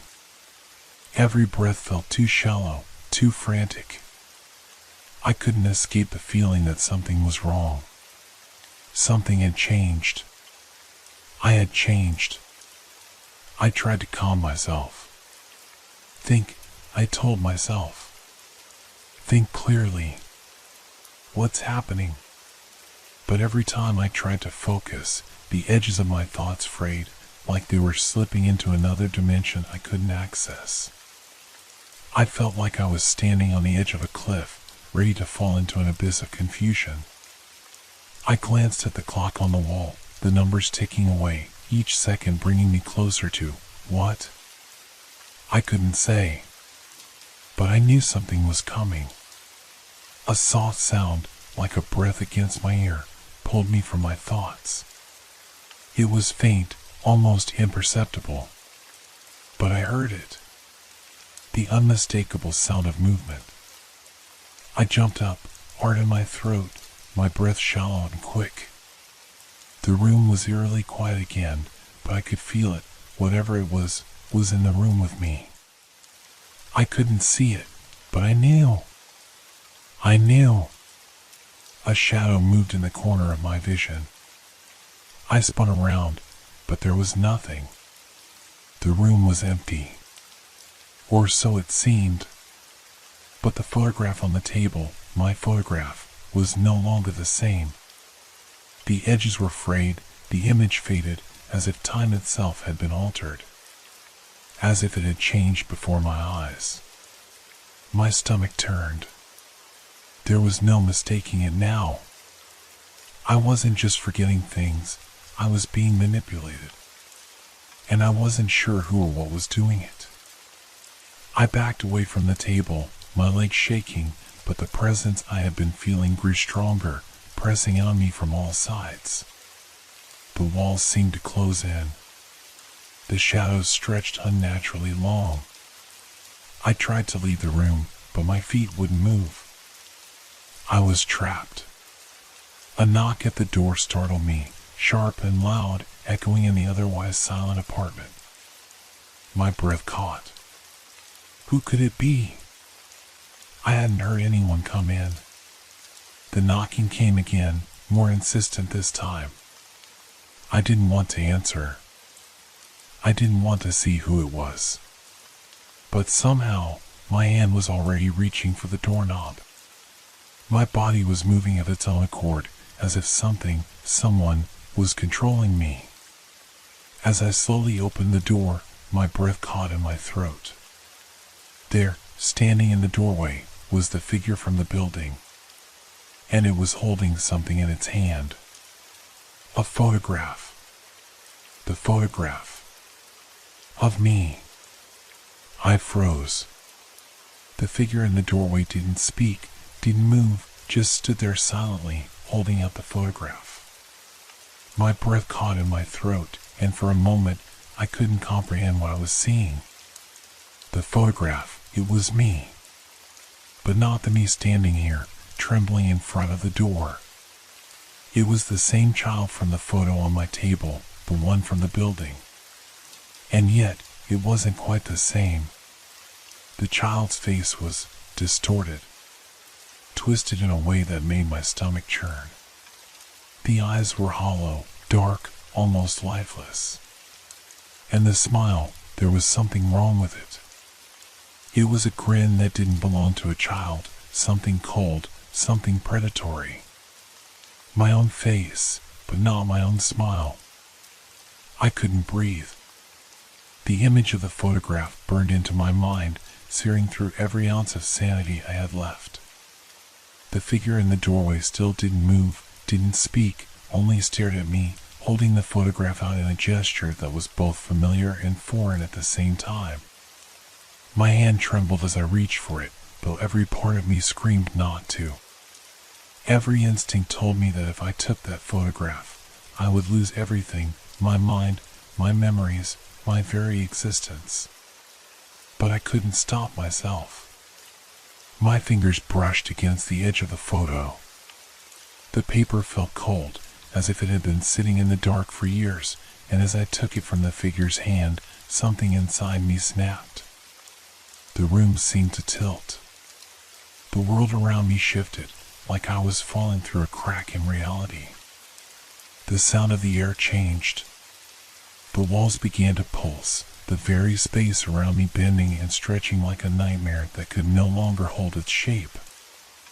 I gasped, my eyes widening in horror as the photograph in my hands began to change. The image of the child began to blur, distort, and then slowly, impossibly, I saw myself, the adult version of me, slowly fading into the child's form. It was as if the time between the two versions of myself was erasing, as if everything I had ever known about my life, about my identity, was dissolving into something else entirely. My heart raced. I couldn't breathe. I couldn't think. The world around me was slipping away, and I was powerless to stop it. And then I saw her. The girl in the photograph was standing in front of me, the other me, but she wasn't the same. Her eyes were empty, hollow, her smile stretching wider than humanly possible, too wide, too unnatural. She was me, but she wasn't. And I knew, deep down in my bones, that she was something else, something wrong. I was wrong. She reached out with her small, thin hand, touching my cheek, and the moment she made contact, the room exploded in a burst of light, and I was no longer in my apartment. I stood in a different place now, an endless expanse of darkness, the air thick with a strange, suffocating weight.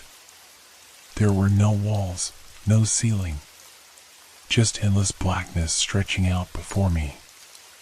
And in the distance, I could see something. A faint light, almost like a memory, flickering in and out of existence. I looked down at my hands. They were shaking, but they weren't mine. They were her hands. The child's hands. The same small, delicate fingers that had been in the photograph. But they were mine now, my reflection distorted and broken. I didn't know where I was, but I knew what was happening. The pieces of my life were coming undone, slipping away. My memories, my reality had been altered, manipulated by something I could not understand. Someone or something was controlling me, bending my past, my present, my very essence. But the worst part, the part that made my blood run cold, was the realization that I had always known. This had been happening to me for years. I wasn't just remembering the past wrong. I wasn't just forgetting. The truth was much worse than that. My past, my very life, had been rewritten piece by piece by forces beyond my understanding. And the girl, the other me, had been there all along, watching, waiting for me to finally remember. To remember what? That I was never who I thought I was? That I had always been someone else entirely? I turned away from the flickering light, but it followed me. It was always there, always watching. The darkness grew heavier, suffocating me. I couldn't breathe. I couldn't escape. And then I heard her voice. Soft. Whispering. It's time to go home. I closed my eyes, the tears falling freely down my face. I knew what she meant. There was no escaping this. There was no going back. I had become something else. I had always been someone else. And she would always be with me. The photograph fell from my hands, its edges crumbling into dust, disappearing into the dark void. And I was left alone in the darkness. But I wasn't alone. I never had been.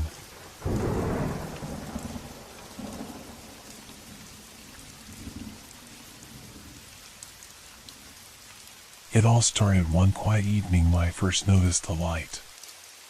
I had been sitting on my couch, scrolling through my phone, the apartment around me dark except for the soft glow of the screen.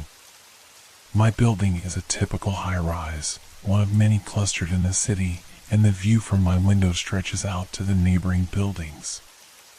Normally, I wouldn't pay much attention to them, but that night, something caught my eye.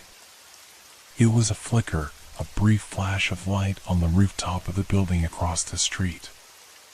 At first, I thought it was just a random flicker, maybe from a broken bulb or some light from the rooftop air conditioning units. But then it happened again, and this time it wasn't random.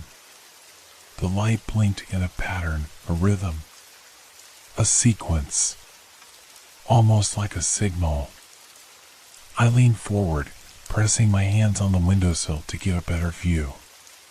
It wasn't much to go on, just a few flashes of light, but the way they blinked, the way the light seemed to pause before blinking again, made something in my chest tighten. The light wasn't random at all. It was deliberate.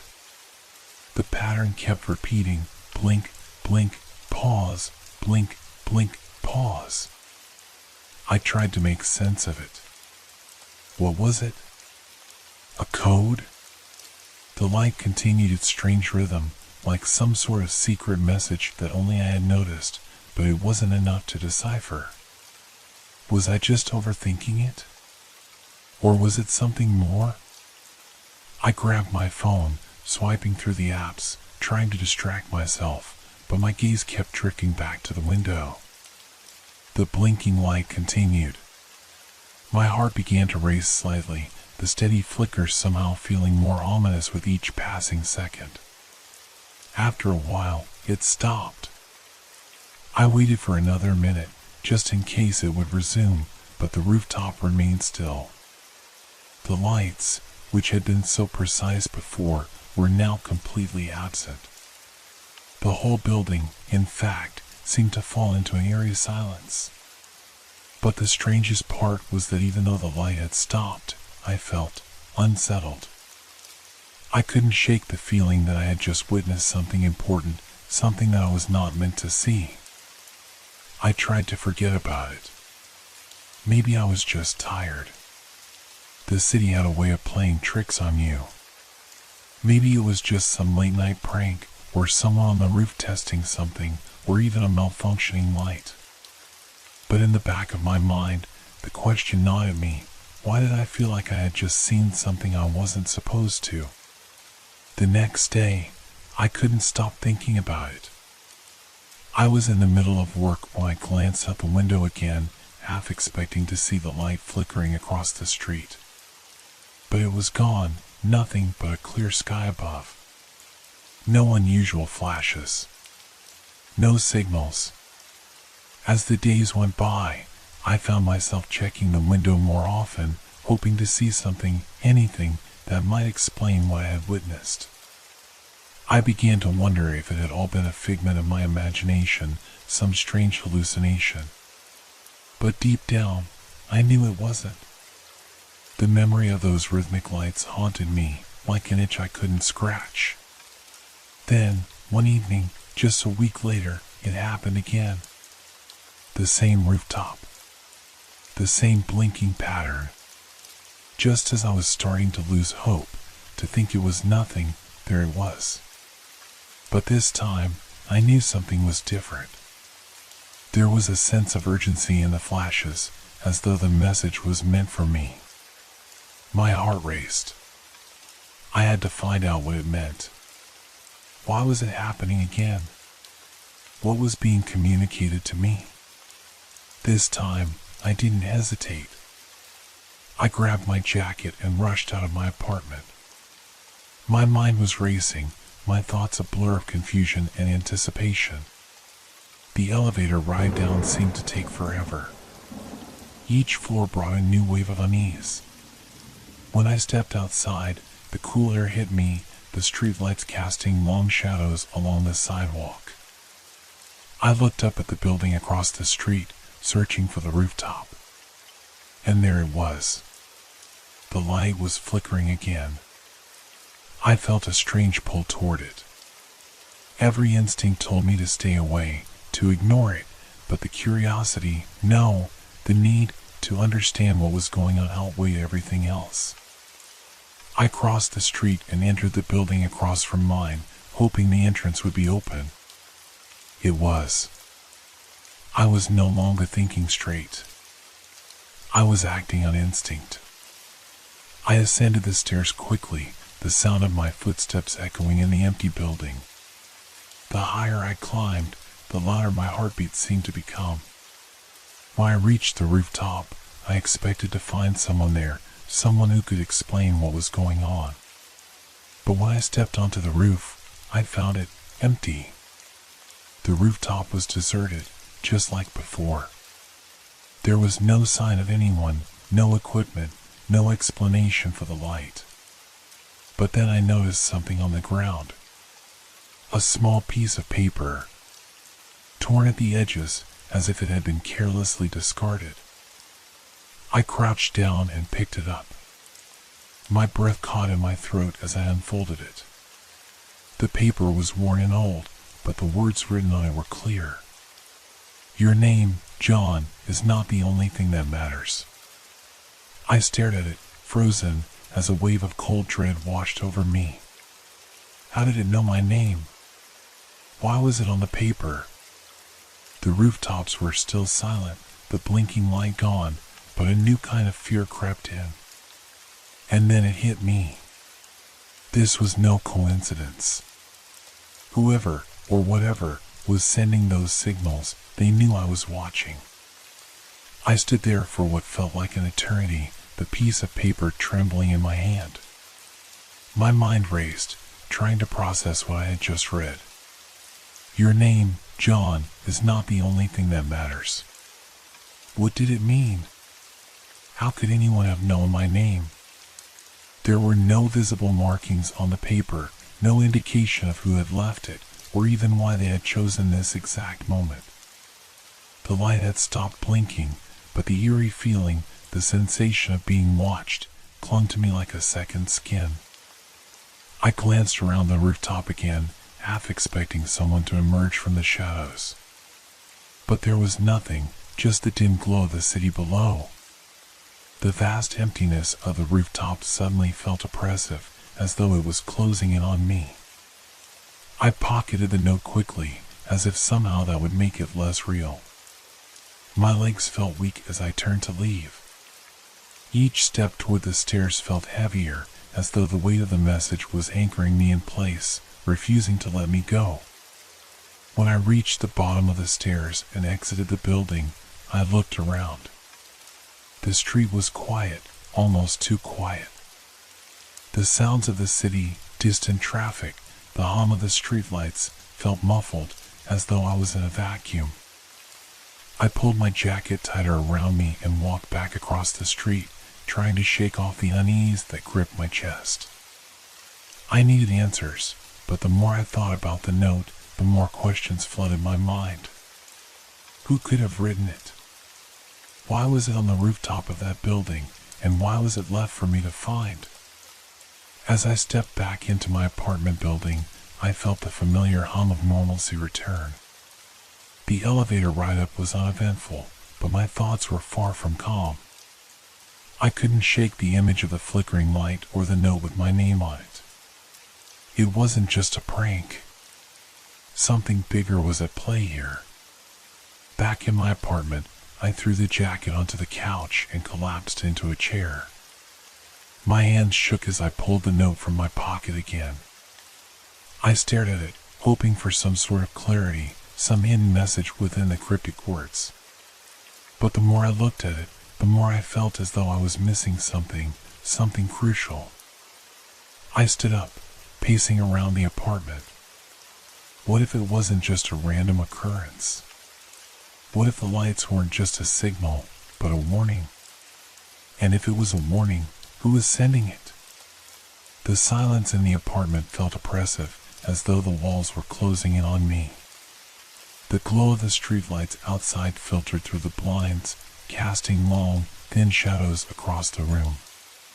Every creak of the building seemed amplified, every sound out of place. I couldn't sit still anymore. I grabbed my coat and headed back outside. The urgency inside me was growing, the need to understand what was happening driving me to a decision I hadn't fully thought through. I would return to the rooftop. But this time, I wasn't going to leave until I had answers. I wasn't just going to walk away from whatever this was. As I crossed the street again, I found myself questioning my own actions. Was this a mistake? What was I hoping to find up there? A person? A reason? Or was I simply spiraling into madness, trying to make sense of something that had no explanation? But before I could answer those questions, I reached the entrance to the building. I took the stairs two at a time, urgency and fear fueling my movements. The higher I climbed, the heavier my breathing became. It was as if the building itself was pushing against me, testing my resolve. When I reached the rooftop again, I braced myself for anything. The dimly lit space was still empty. No sign of life. No flickering light. But then, something caught my eye. It was a small device, sitting near the edge of the roof. I could barely make out its shape in the dim light, but it seemed familiar, almost like the kind of thing you'd find in a high-tech lab. I approached it cautiously, my heart racing as I knelt beside it. It was a small, black box with a blinking red light on the top, just like the light I had seen from across the street. The same pattern of blinks. Blink. Blink. Pause. Blink. Blink. Pause. My breath caught in my throat as the realization hit me.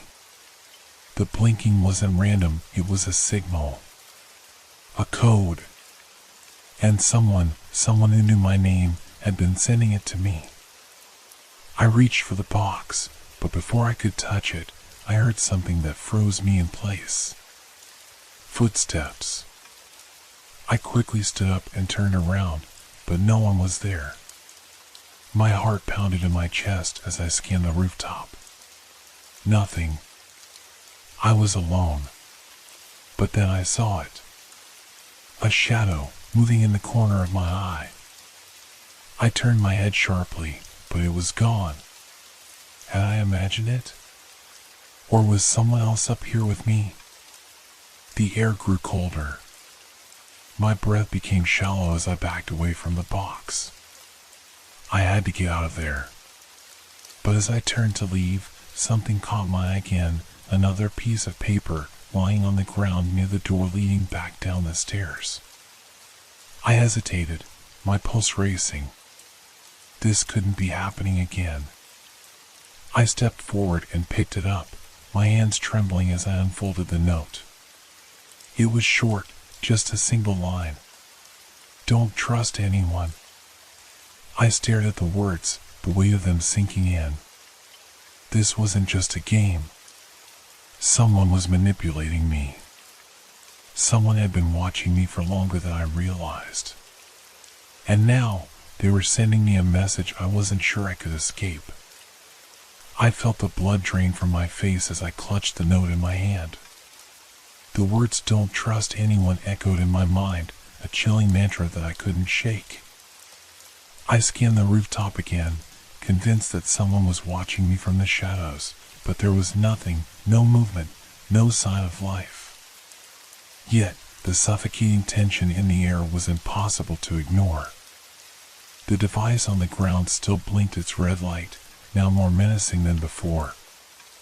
I took a deep breath and crouched down, trying to calm my racing heart.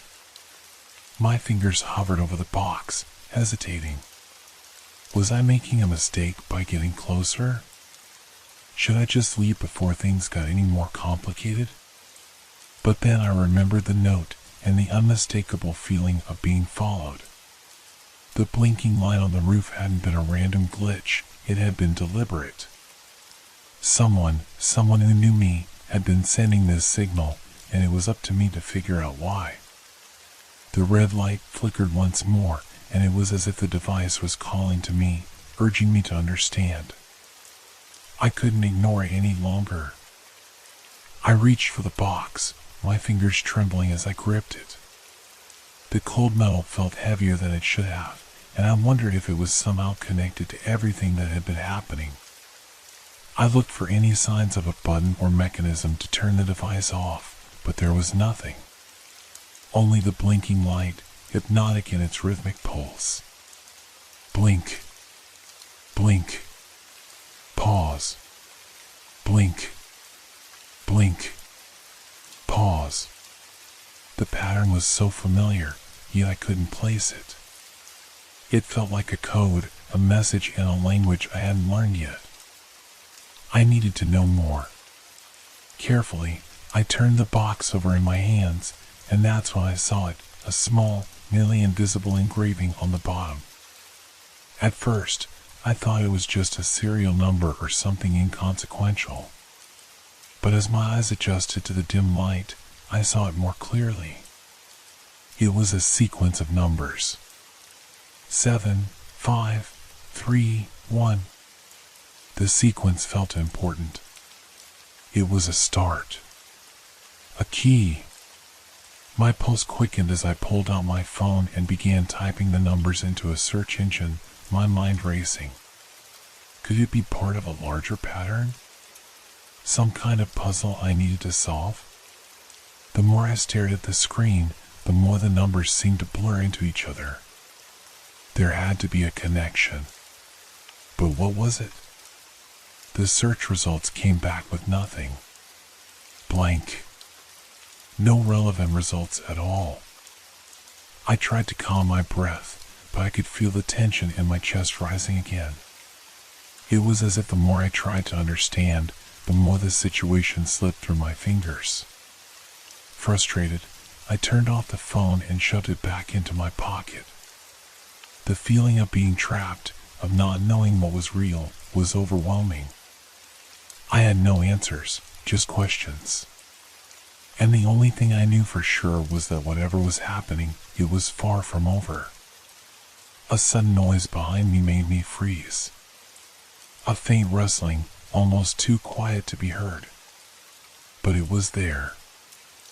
I spun around, my eyes scanning the rooftop again, searching for anything out of place. There was nothing, just the cold, empty space stretching out beneath the glow of the city lights. I had to get back inside. I couldn't stay here much longer. As I turned to head toward the stairs, I froze once more. A figure stood at the far edge of the rooftop, silhouetted against the night sky. It was too far away for me to make out any details, but I knew immediately this wasn't a trick of the light. This wasn't my imagination. I was no longer alone. The figure didn't move. It just stood there, watching me.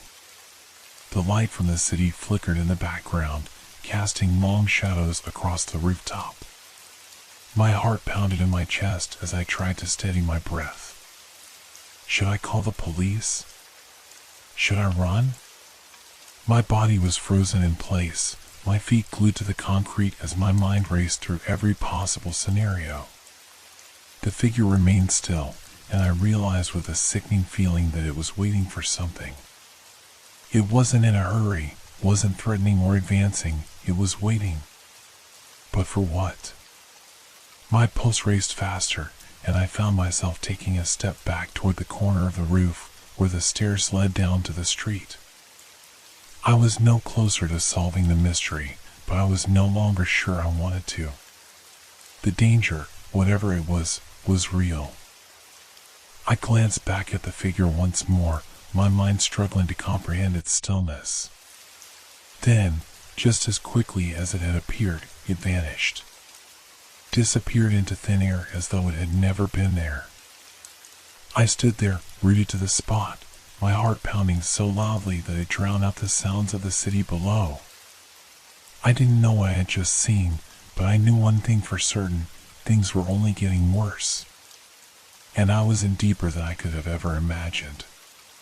Without thinking, I turned and ran toward the stairs. The sound of my footsteps echoed in the silence, each one seeming louder than the last. As I reached the bottom, the door to the rooftop slammed shut behind me, and I breathed a sigh of relief. But as I stepped into the hallway of the building, I froze again. There, on the floor just outside my apartment door, was another note. My name was written on it. The same as before. But this time, there was something else. A code. 5428. I didn't know what it meant, but I had a sinking feeling that I was being pulled deeper into a web that I couldn't escape. I looked up at my door, then back down at the note. The moment I stepped through that door, I wasn't just entering my apartment. I was stepping into something much darker, and I wasn't sure I could get out. I stared at the note in my hand, my mind a jumble of confusion and dread. The numbers 5, 4, 2, 8 burned into my eyes. What did they mean? Why were they so familiar? Were they somehow connected to the blinking light on the roof? To the figure I had seen vanish into the night? Or was it all part of a larger plan one I was now trapped in? I felt a cold shiver run down my spine as I pushed open the door to my apartment. The familiar space I had always considered my sanctuary now felt like a cage, the walls closing in around me. The note, the mysterious signal, the figure, I couldn't escape the feeling that everything was connected, and that I was being drawn into something far beyond my understanding. I walked slowly into the apartment, closing the door behind me with a soft click. The dim light from the street lamp outside filtered in through the window, casting long shadows across the room. My pulse still raced, but I tried to steady myself. I needed to think. I needed to figure this out before whatever was happening to me escalated any further. I set the note down on the kitchen counter and pulled out my phone again. The search engine yielded no results for the new sequence of numbers. Frustration bubbled up inside me, but I forced myself to focus. I couldn't let this consume me. I took a deep breath and tried to recall the events of the past few days. The blinking light on the roof. The figure. The cryptic messages. It all felt like a puzzle, pieces scattered around me, but I couldn't see the full picture. Why was I the one receiving these messages? Why was I being targeted? And then, like a bolt of lightning, it hit me. The numbers. They weren't random. They had to be a part of a larger code, a system, something more complex. Maybe I wasn't meant to understand them yet. Maybe I needed to find the key. I grabbed a pen and scribbled down the two sequences of numbers on the notepad: 7, 5, 3, 1, and 5, 4, 2, 8. I stared at them, trying to make sense of it all. I flipped through my mind for anything that could give me a clue, but everything was a blur. Then, my phone buzzed. I jumped, startled, and quickly checked the screen. It was a message, an unknown number. Don't go back to the roof. My blood ran cold. Who was this? How did they know about the rooftop? I had barely even told anyone I was going up there. I typed a quick reply, heart hammering in my chest. Who is this? No response. Just silence. I felt the walls closing in around me again, the suffocating pressure building with each passing moment. My thoughts were a whirlwind. Someone was watching me. Someone was orchestrating this entire situation. But who? And why me? A soft knock on the door startled me. My breath caught in my throat. I froze, unsure whether to answer it. No one ever knocked at my door at this hour, especially not without calling first. I slowly approached the door, my hand trembling as I reached for the handle. I pressed my ear to the wood, listening for any sounds on the other side. Nothing. The silence was deafening. I took a deep breath and pulled open the door, my heart in my throat. There was no one there. But then I looked down, and my breath caught in my chest. Another note lay on the ground, identical to the one I had found earlier. This time, however, there was something different. The numbers were followed by a word. Now, my mind raced. What did it mean? Why had it changed? I knelt down to pick it up, but as my fingers brushed the paper, something flickered at the edge of my vision. I turned quickly, but again, there was nothing. The hallway was empty, the only sound the faint hum of the apartment building's old heating system.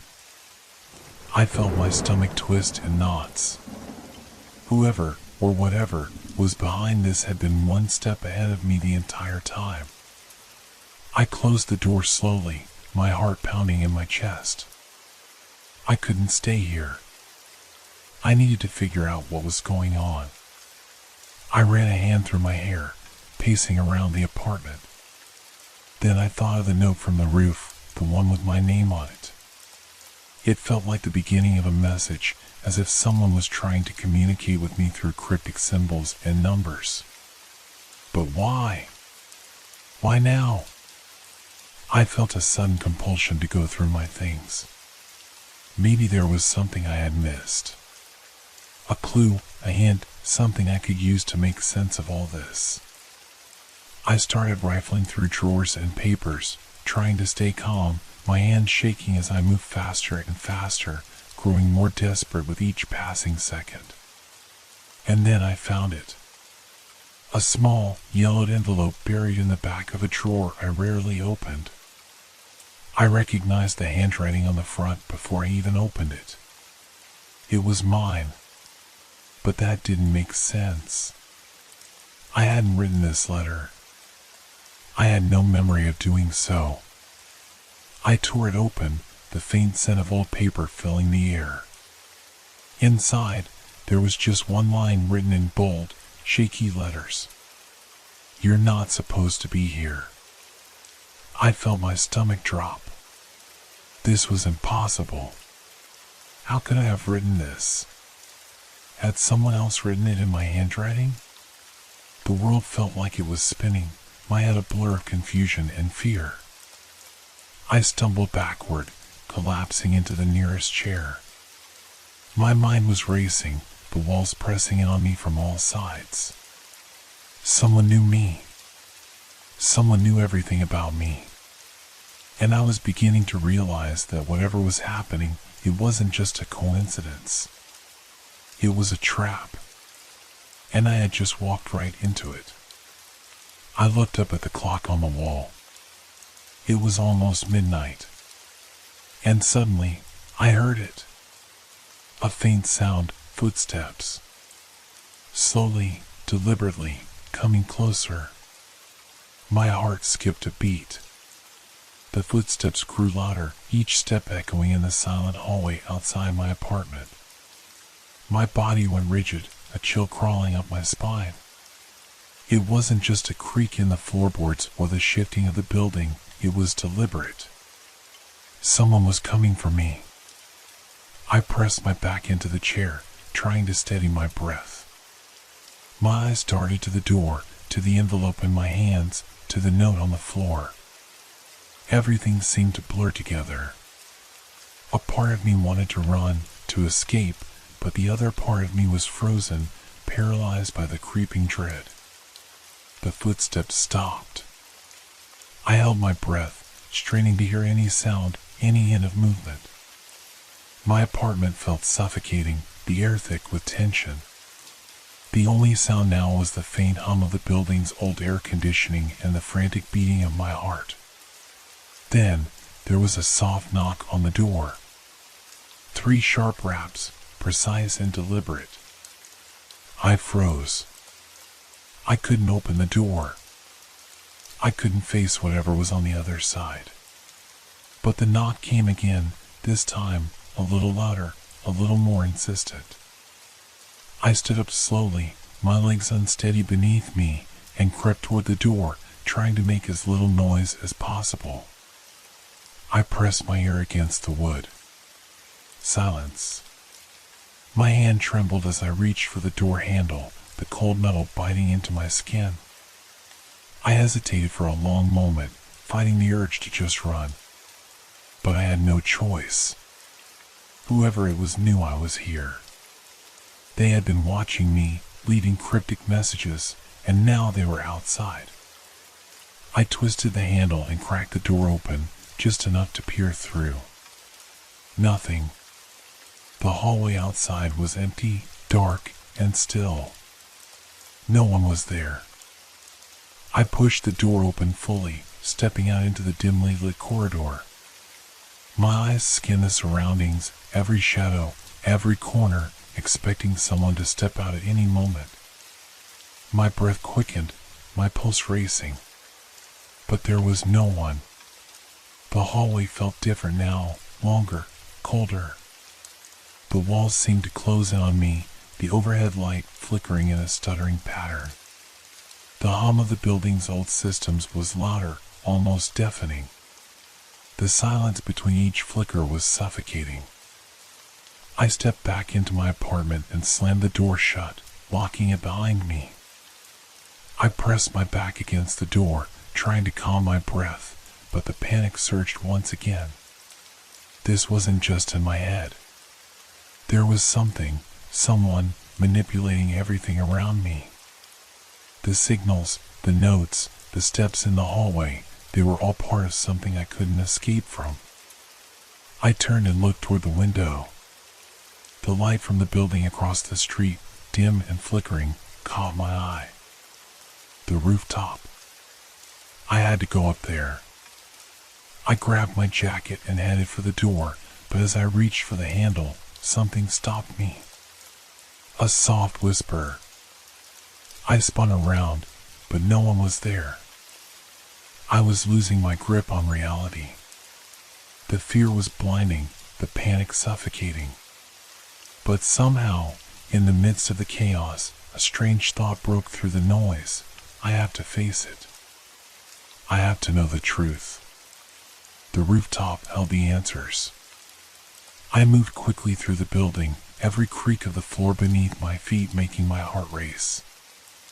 I reached the stairwell, my hand gripping the railing as I ascended, the cold metal biting into my skin. My thoughts were a blur of numbers, codes, and cryptic messages. What was this signal trying to tell me? What was the trap I was walking into? I reached the roof door, my breath shallow. For a moment, I hesitated, staring at the handle. Every part of me screamed to turn around, to run away from whatever awaited me. But I couldn't. I was already too deep. I pushed the door open. The rooftop was empty, bathed in the pale light of the moon. The city sprawled out beneath me, silent and vast, the distant hum of traffic a faint reminder of the world I had left behind. And then I saw it. The light. The same flickering, rhythmic glow I had seen before, now casting eerie shadows across the roof. The code 5428 was pulsing, its pattern unmistakable. I stepped forward, heart hammering, and as I did, something on the ground caught my eye. A small, crumpled piece of paper. I bent down to pick it up, and my stomach turned. It was a photo. A photo of me. But not like any photo I had ever seen. It was a childhood picture, one I had no memory of. I was standing outside, smiling, the sun casting a warm glow over my face. But the oddest thing was the figure in the background. A shadowy form, just barely visible, watching me from a distance. I didn't recognize it, but something about it felt familiar.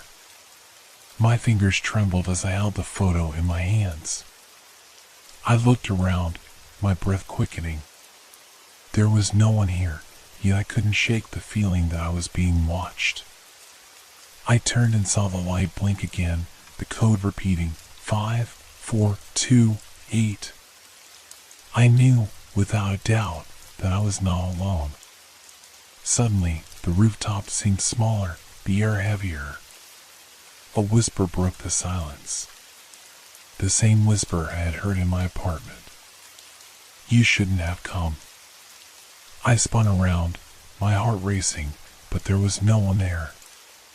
The walls of the building seemed to close in on me, the sky above darkening. The world felt wrong, like it was shifting around me, bending to an unknown will. I wasn't just trapped in the building anymore. I was trapped in something far deeper, something I could never escape. And then the light blinked one last time, and the rooftop fell silent. I was alone again, but I knew I wouldn't be for long.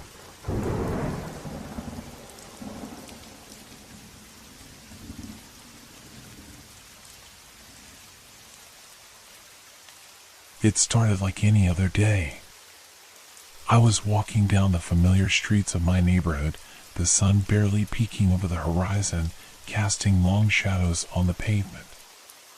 The air was still cool, a slight breeze brushing past me as I moved toward the corner cafe where I usually stopped for my morning coffee. Everything felt normal, but I should have known that nothing would remain normal for long. I crossed the street and was just about to step onto the sidewalk when a voice called out behind me. A man's voice, low and steady. Matthew. I froze. My name. I hadn't heard it spoken in that way for years. My stomach churned. The voice felt familiar, but I couldn't place it.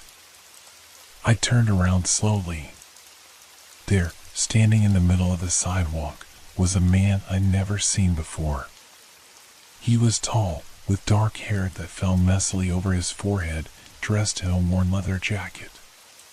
His eyes were wide, almost too wide, like he had been waiting for this moment for a long time. Matthew, he repeated, his voice tinged with a strange certainty. You don't remember me, do you? I shook my head, confusion flooding my mind. There was something unsettling about the way he spoke, as if he knew me intimately, like we had shared something I couldn't remember. I forced a smile, trying to dismiss the uneasy feeling creeping up my spine. I'm sorry, I said, taking a cautious step back. I don't know you. The man didn't seem offended. In fact, his expression softened. He nodded slowly, almost as if he had been expecting this reaction. Of course you don't remember, he muttered, more to himself than to me. It's been a long time. But I remember you, Matthew. I remember everything. I blinked, my pulse quickening. What are you talking about? He took a step forward, closing the distance between us. The air around us felt heavy, charged with something I couldn't quite name. I felt a strange tightness in my chest, an inexplicable dread crawling up my throat. You won't remember, he continued, his voice growing softer, almost a whisper. But I was there. When you were little. The day you ran away. My breath caught in my throat. I froze, my mind racing. The day I ran away? I had never run away. Not that I remembered, anyway. It didn't make sense. But there was something in the way he said it, like he knew something about my past that I had forgotten. Something I couldn't quite recall, but it was there, just beyond the reach of my memory. What are you talking about? I asked again, my voice trembling despite my efforts to remain calm. The man smiled, a thin, knowing smile. You were lost, Matthew. And I found you. I was the one who helped you. A wave of unease washed over me. The words were like a puzzle piece falling into place, but the image they created was distorted, warped. I could almost see it, my younger self, frightened and confused, standing somewhere dark, someone reaching out to me. But the memory remained clouded, as though it were a dream, fading the moment I tried to grasp it. You're wrong, I whispered, my heart pounding. I don't remember any of that. The man didn't respond right away. Instead, he just watched me, his gaze intense, almost too focused.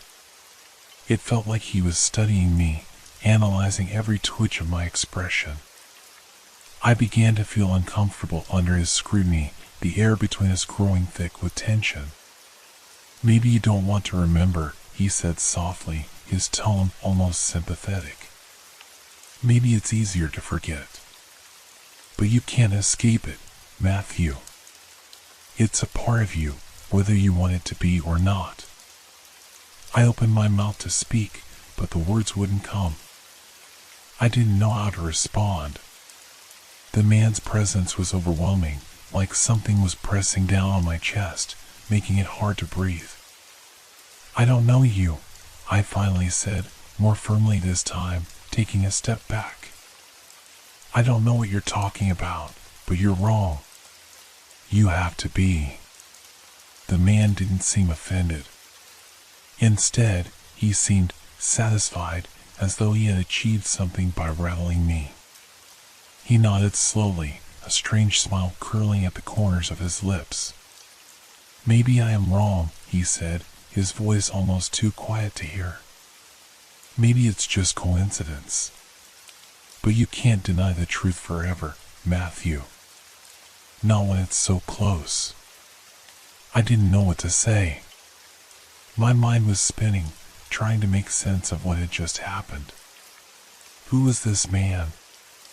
And how did he know things about my past, things I couldn't remember? Before I could speak again, he turned and started walking away, his steps slow and deliberate. Don't worry, Matthew, he called over his shoulder. You'll remember soon enough. I stood there, rooted to the spot, watching as he disappeared into the crowd. The street, once familiar and comforting, now felt alien, threatening. I felt exposed, vulnerable, like something had shifted in the world around me. I didn't know what was real anymore.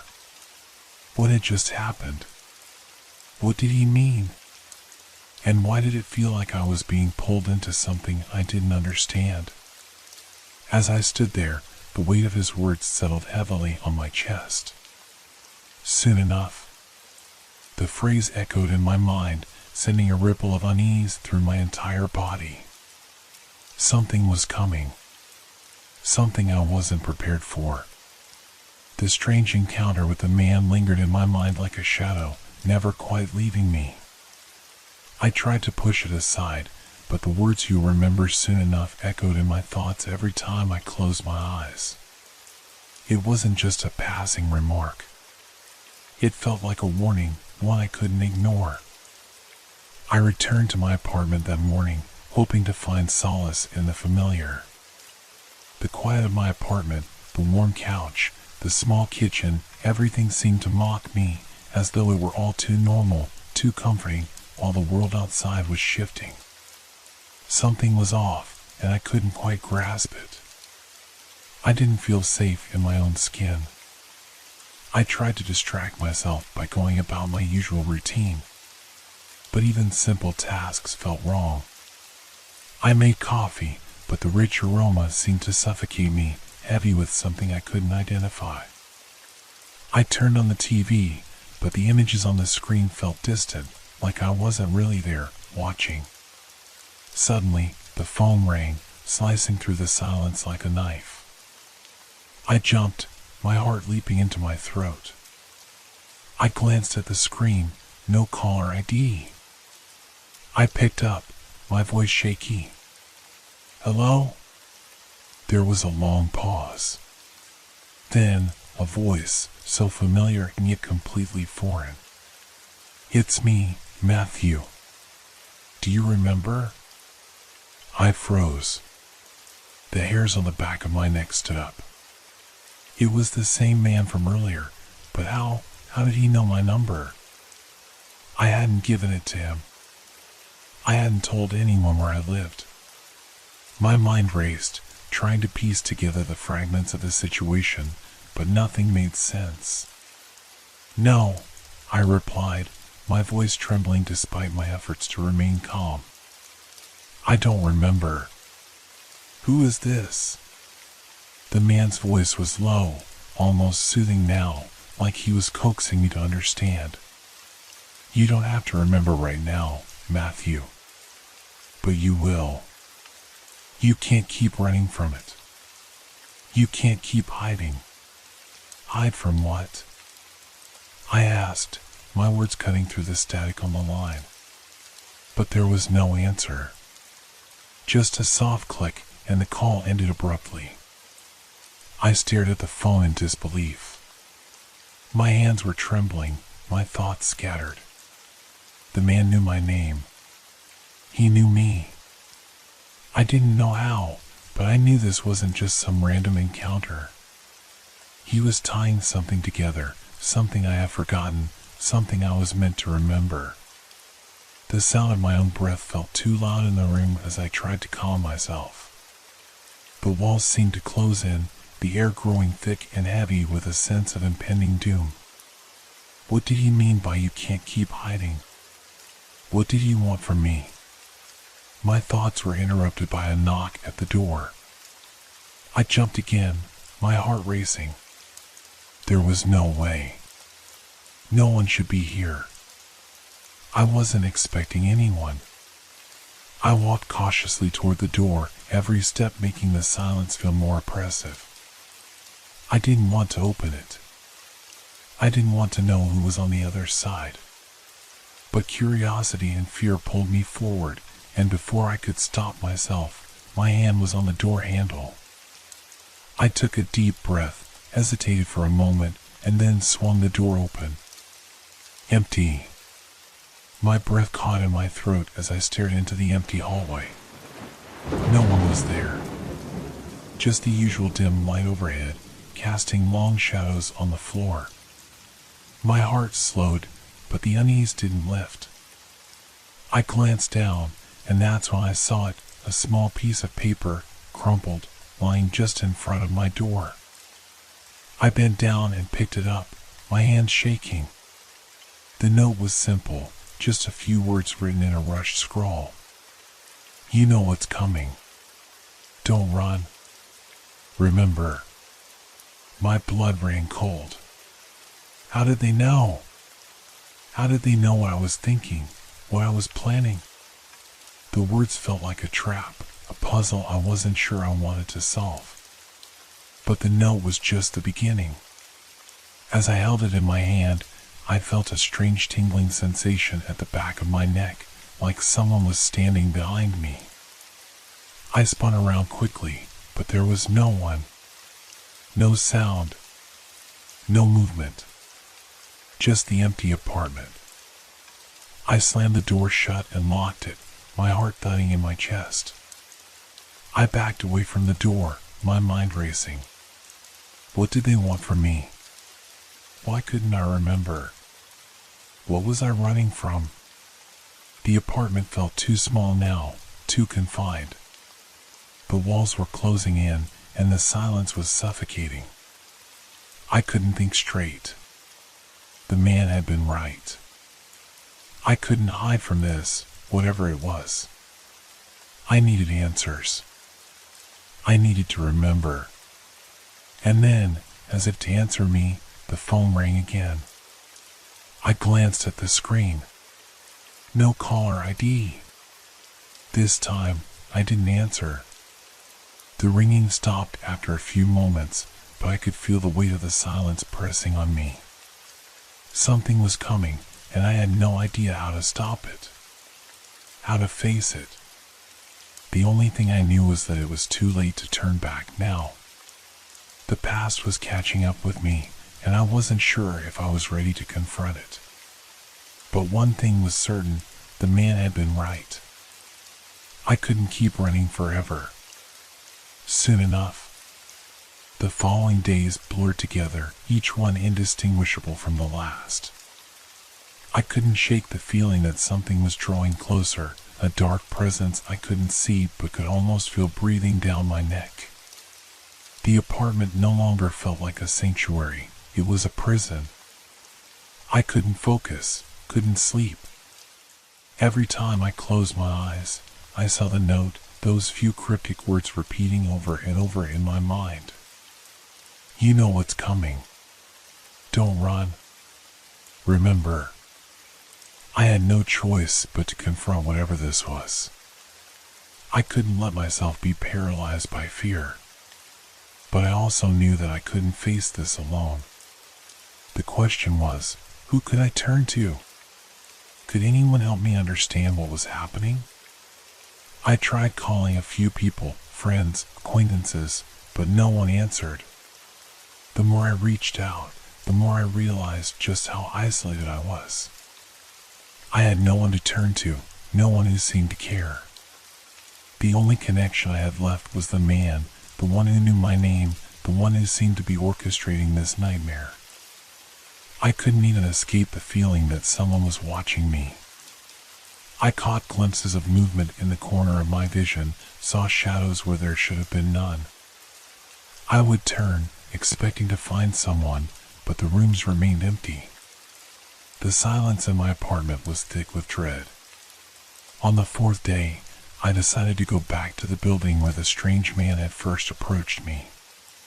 Something in the back of my mind told me I needed to return to where it all started. There had to be something I was missing, some clue I hadn't noticed before.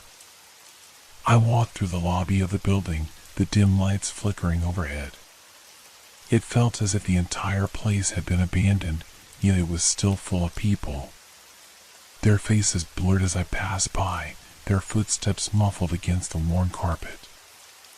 I couldn't shake the feeling that no one was really there. Not in the way that mattered. The building felt alive, but with something more sinister than mere life. I took the elevator to the rooftop, the metal doors closing with a soft thud as I ascended. My heart raced, my palms sweating. The rooftop, where the light had flashed before, was just as I remembered it, empty, still. The only sound was the occasional gust of wind brushing against the building. But then I saw it. A flash of light from the corner of my eye. It wasn't the same as before.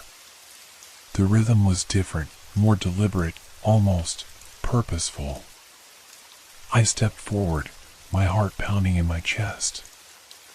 I couldn't explain it, but I felt an undeniable pull toward the light, as if it were guiding me, beckoning me to come closer. I moved cautiously, the gravel under my feet crunching with every step. The closer I got to the source of the light, the more it seemed to pulse, like a heartbeat in the night. And then, as I reached the edge of the roof, I saw it, a small, withered lantern, perched on the edge, flickering erratically. But there was no one around. No sign of the man. I stood there for a moment, trying to make sense of it all. Why was the lantern there? And why was it flashing in such a strange, coded pattern? I looked closer at the light. It was blinking in intervals, long, short, long, short. I felt a chill run down my spine as I recognized the pattern. It was Morse code. I quickly pulled out my phone and began to translate the flashes. REMEMBER. The message was simple, yet terrifying. It was the word I had been dreading, remember. But what did it mean? Remember what? Why now? Why in this way? Before I could process it, I heard a faint sound behind me. A door creaking open. I spun around, my heart racing. There, standing in the doorway to the rooftop, was a figure I hadn't seen in days, the man. He was just as I remembered, his coat, the unshaven face, the cold, calculating look in his eyes. "You're finally starting to understand," he said, his voice low and calm, almost pitying. "It's all part of the plan. You've always known, Matthew. You just didn't remember." I stepped back, my mind spinning. "What do you mean? Who are you? What do you want from me?" The man's expression darkened. He stepped closer, his footsteps echoing in the stillness. "I don't want anything from you. I just want you to remember. You're already part of this, whether you want to be or not." I felt a knot form in my stomach. The fear that had been lurking in the corners of my mind surged forward, consuming me.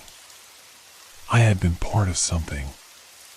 I had known this man before.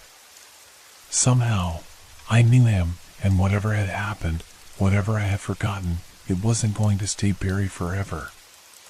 You'll find the answers, Matthew, the man continued, his voice now an eerie whisper. But not here. Not tonight. Before I could react, he turned and walked back through the door, disappearing into the shadows. I stood there, frozen. My heart was pounding, my breath shallow. I had no answers, no way to process what had just happened. But one thing was clear, the more I tried to escape this, the more the past dragged me back in. I wasn't going to get out of this until I faced whatever it was I had forgotten. And I had no choice but to keep moving forward, even if it meant unraveling a past I wasn't ready to confront. The light on the lantern continued to flash, the word remember blinking back at me, over and over again. I couldn't ignore it any longer. The days after my encounter on the rooftop felt like a haze, a blur of confusion and terror. I couldn't shake the man's words, couldn't escape the echo of his voice whispering in my mind. You've always known, Matthew. The more I thought about it, the more I realized. Something critical, he was right. There was something buried deep inside of me, something I had pushed away, forgotten, or perhaps never even acknowledged. The remember message, the strange flashing light, the man's cryptic warning, they all felt connected, like pieces of a puzzle that I couldn't quite put together. But the more I tried to think logically, the more I realized there was no explanation. The rational part of my brain screamed for answers, but everything I knew about myself, about my life, suddenly felt uncertain. How could I have forgotten something so important? I needed to understand. I needed to confront whatever was in my past. But where could I even start? I couldn't stay in my apartment anymore.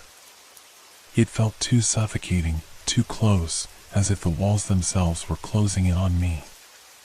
So, I decided to leave. I wandered aimlessly through the streets, hoping that by some miracle, something would trigger the memory I so desperately sought. That's when I saw the old bookstore. I had passed by it countless times before, but this time, something about it drew me in. The dim lights inside, the scent of old paper and dust, it felt oddly familiar. Almost as if I had been there before. I stepped inside, the bell above the door ringing softly as I entered. The shop was quiet, the only sound the faint rustle of pages turning in the back. There was an odd comfort in the stillness, a strange sense of peace. But it was also unsettling. Like stepping into a place I had no business being. A woman stood behind the counter, her long silver hair cascading down her back. She looked up as I approached, her sharp eyes studying me as if she already knew why I was there. I think you're looking for something, she said, her voice calm but knowing. I froze. How did she know? I hadn't said anything. I'm sorry, do I know you? I asked, my voice shaky. She smiled faintly. Not yet. But you will. The hair on the back of my neck stood up. There was something unsettling about her presence. She was too calm, too knowing. As if she had been expecting me. Come, she said, gesturing toward the back of the store. I have something for you. I hesitated, but the curiosity gnawed at me. I had to know. I followed her down a narrow aisle, the shelves crammed with old, worn books. The air grew colder as we moved deeper into the shop, and the flickering light made the shadows dance unnaturally around us. At the end of the aisle, she stopped in front of a dusty shelf, pulling a book from the very top. It looked ancient, its leather cover cracked and faded, the title illegible. She handed it to me, her fingers cold against mine. This is what you've been searching for, she said softly. I looked at the book in my hands, a strange feeling washing over me. It felt heavy, like it had been waiting for me. I opened it slowly, my hands trembling as I flipped through the brittle pages. The words inside were blurry, faded, but the more I looked, the clearer they became. It was a journal that belonged to me. I gasped, my heart pounding in my chest. How could this be? This book, this journal, was it from my past? The entries seemed familiar, but foreign at the same time, like they were written by a version of me I didn't recognize. But there was one thing that stood out. A single sentence, written in bold ink at the very end of the journal. The signal has been sent. You must remember what you've done. I froze, the words ringing in my ears. The signal, the light, the remember message. This was all connected. But what had I done? What was I being made to remember? I turned to the woman behind me, my voice barely a whisper. What does this mean? What is this? She simply smiled again, her eyes deep with knowledge I couldn't comprehend. You already know, she replied. But you'll need to finish what you started. There's no turning back now. I felt a chill run down my spine as I closed the journal. This was it. The moment I had been fearing. The past was no longer something I could ignore, and I was about to confront it head on. But as I stood there in the dimly lit bookstore, I couldn't shake the overwhelming sense that there was something more, something deeper, waiting for me. Something that would change everything. I didn't know if I was ready to face it. But there was no choice. The past had found me, and now it was time to uncover the truth. The woman's words echoed in my mind, there's no turning back now.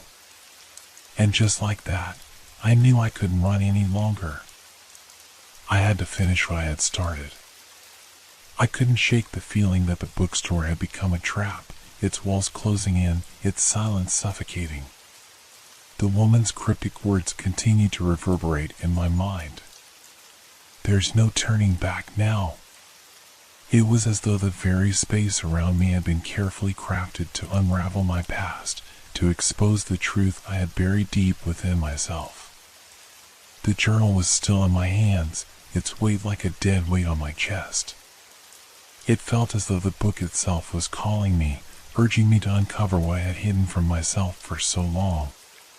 The more I read, the clearer the details of my past began to form, like images coming into focus after years of distortion. I flipped back through the pages, trying to piece together what I could remember. There were fragments of memories, but they weren't mine, or at least, they didn't feel like they were. Places I didn't recognize, faces I couldn't place. I felt as if I was looking at someone else's life, someone who had worn my body, but not my soul. And then, towards the back of the journal, I saw something that made my heart skip a beat. A set of coordinates, latitude and longitude, written hastily across 2 pages. Beneath them, a single line, meet me here. Don't let them find you. I stared at the coordinates for a long moment. Something about them tugged at me, pulling at my mind like a forgotten memory. I needed to go there. I didn't know why, but something deep inside me knew it was the only way to unlock the rest of the puzzle. I had to go. I turned to the woman, my voice trembling. What is this? Who wrote this? Her eyes met mine, a flicker of something unspoken passing between us. It's time for you to understand, she said, her voice steady, but there was an edge to it now. A hint of finality. You've been running from the truth for too long, Matthew. Now, it's time to face it. I wasn't sure if I wanted to know the truth anymore. Every fiber of my being screamed to run, to escape before it was too late. But the coordinates, the warning, the journal, it was all too compelling. I couldn't back down now. I had already crossed too many lines. "I'm going," I said, more to myself than to her. "I have to." Without another word, I left the bookstore, the journal clutched tightly in my hands. The night air was colder than usual, and the streets felt emptier, as if the city had taken on an unnatural stillness. The hum of the world around me seemed distant, muffled, as if I was moving through some strange, suspended reality. I reached the location the journal had indicated within an hour. The place was a dilapidated warehouse on the outskirts of town, abandoned and crumbling, with graffiti smeared across its walls. The moment I stepped onto the grounds, I felt it, the undeniable sense that something was wrong. The atmosphere was thick with tension, and the air felt charged, as if I had walked into a storm that had been brewing for years. I approached the warehouse cautiously, my heart pounding in my chest. The windows were dark, and the building stood silent, like a watchful predator waiting for its prey. I hesitated at the door, the weight of the journal growing heavier in my hands. Taking a deep breath, I pushed the door open. The creak of the hinges echoed in the silence, and the air inside was thick with the musty smell of decay. I stepped inside, my footsteps reverberating off the cold concrete floor. The dim light from the street filtered in through the broken windows, casting long shadows across the room. And then I saw him. The man from the rooftop. He stood in the far corner, his figure partially obscured by the shadows. His face was unreadable, but his eyes, those eyes held a knowledge I couldn't begin to comprehend. They looked at me with a kind of understanding, as though he had been waiting for this moment as much as I had. "You came," he said, his voice soft but steady. "I didn't think you would." I couldn't find my voice. Everything inside me screamed to run, but I stayed rooted to the spot, unable to move, unable to tear my gaze from his. "You're the one who's been sending me the messages," I finally managed to say, my voice hoarse. "Why? What do you want from me?" He didn't answer immediately. Instead, he took a slow step toward me, his movements calculated, almost rehearsed. "You've been living a lie," he said, his voice cold now, like the very air between us had turned to ice. "A version of yourself that was never real. The life you think you've been living, it's not yours." I shook my head, my mind reeling. "What are you talking about? This doesn't make sense." "You've been manipulated," he continued, stepping closer. "They took your memories, Matthew. They rewrote you. And now they've come for you." I stumbled back, my mind unable to keep up with the sudden flood of revelations. Memories that weren't mine, a life I didn't remember, it all came rushing back, too much for me to process. "But why?" I asked, the words barely escaping my lips. "Why me? What do they want?" The man's face hardened, and for a brief moment, I saw something flicker in his eyes.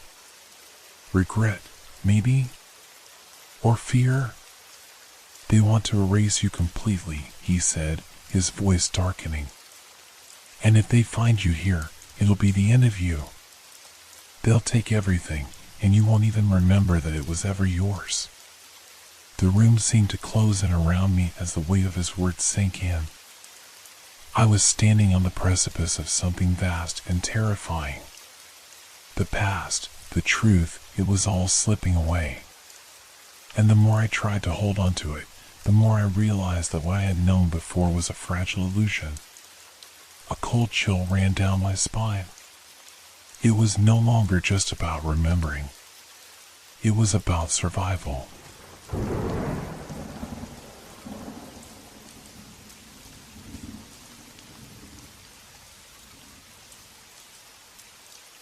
I was sitting in my living room, scrolling aimlessly through my phone when the call came in. I didn't recognize the number, so I let it go to voicemail. The screen flashed briefly before the voicemail icon appeared, but for some reason, I had the honest feeling that something was wrong. I had no reason to answer, no reason to feel unsettled, but I did. The phone vibrated again, and this time, I slid the screen open, tapping the voicemail. What I heard froze me. It was my voice. Help. Please, somebody help me. The voice was me, but not in any way I'd ever heard myself speak. It was a scream, a desperate cry for assistance, and the panic in my voice was unmistakable. It sent a cold shiver down my spine. I stopped breathing for a moment, staring at the screen, unable to comprehend what I was hearing. It couldn't be real. It had to be some kind of prank or a glitch. But it sounded too vivid, too urgent. I replayed the message. Help. Please, somebody help me. The voice, my voice, sounded as though it was coming from somewhere far away, echoing through a narrow space, trembling with fear and desperation. But there was something even more unsettling. The message wasn't just a scream. It was a series of words, clear words, repeated, like a cry for mercy, but one that felt familiar, as if it were a warning. I felt my heart race. I glanced around the room, trying to shake off the feeling that I was being watched. The room was quiet, almost too quiet. But the fear crept in like something tangible, as if the walls themselves were closing in around me. Where is this coming from? I muttered under my breath, staring at the phone. I checked the time. The voicemail had been left just moments ago. I was alone in my apartment, the windows shut, the doors locked. No one else could have used my phone. So why was my own voice screaming for help? My hands shook as I tried to recall if anything had happened recently that could explain this. But nothing made sense. My life had been normal. Work, friends, an uneventful routine. The call, the scream, it didn't fit. It felt like a puzzle piece that didn't belong. It felt wrong. I quickly dialed the number back, my pulse racing. The phone rang 3 times, and then it picked up. There was only silence. Not a click. Not a sound. Just dead air. I hung up and looked back at the voicemail again, replaying the recording. I listened closely this time, desperate for any clue that could explain this. And then I heard it, beneath the screen, almost buried under layers of static, a faint whisper. 1 hour. I felt the blood drain from my face. The chill in the air around me seemed to deepen, settling over my skin like a blanket of ice. My breathing became shallow, quick, as the realization hit me like a sudden blow. I didn't know what it meant. I didn't know how or why, but the message was clear. It was a warning, and something was about to happen. An hour. 1 hour. My phone buzzed again, and I almost jumped out of my skin. Another call. This time, it wasn't from an unknown number.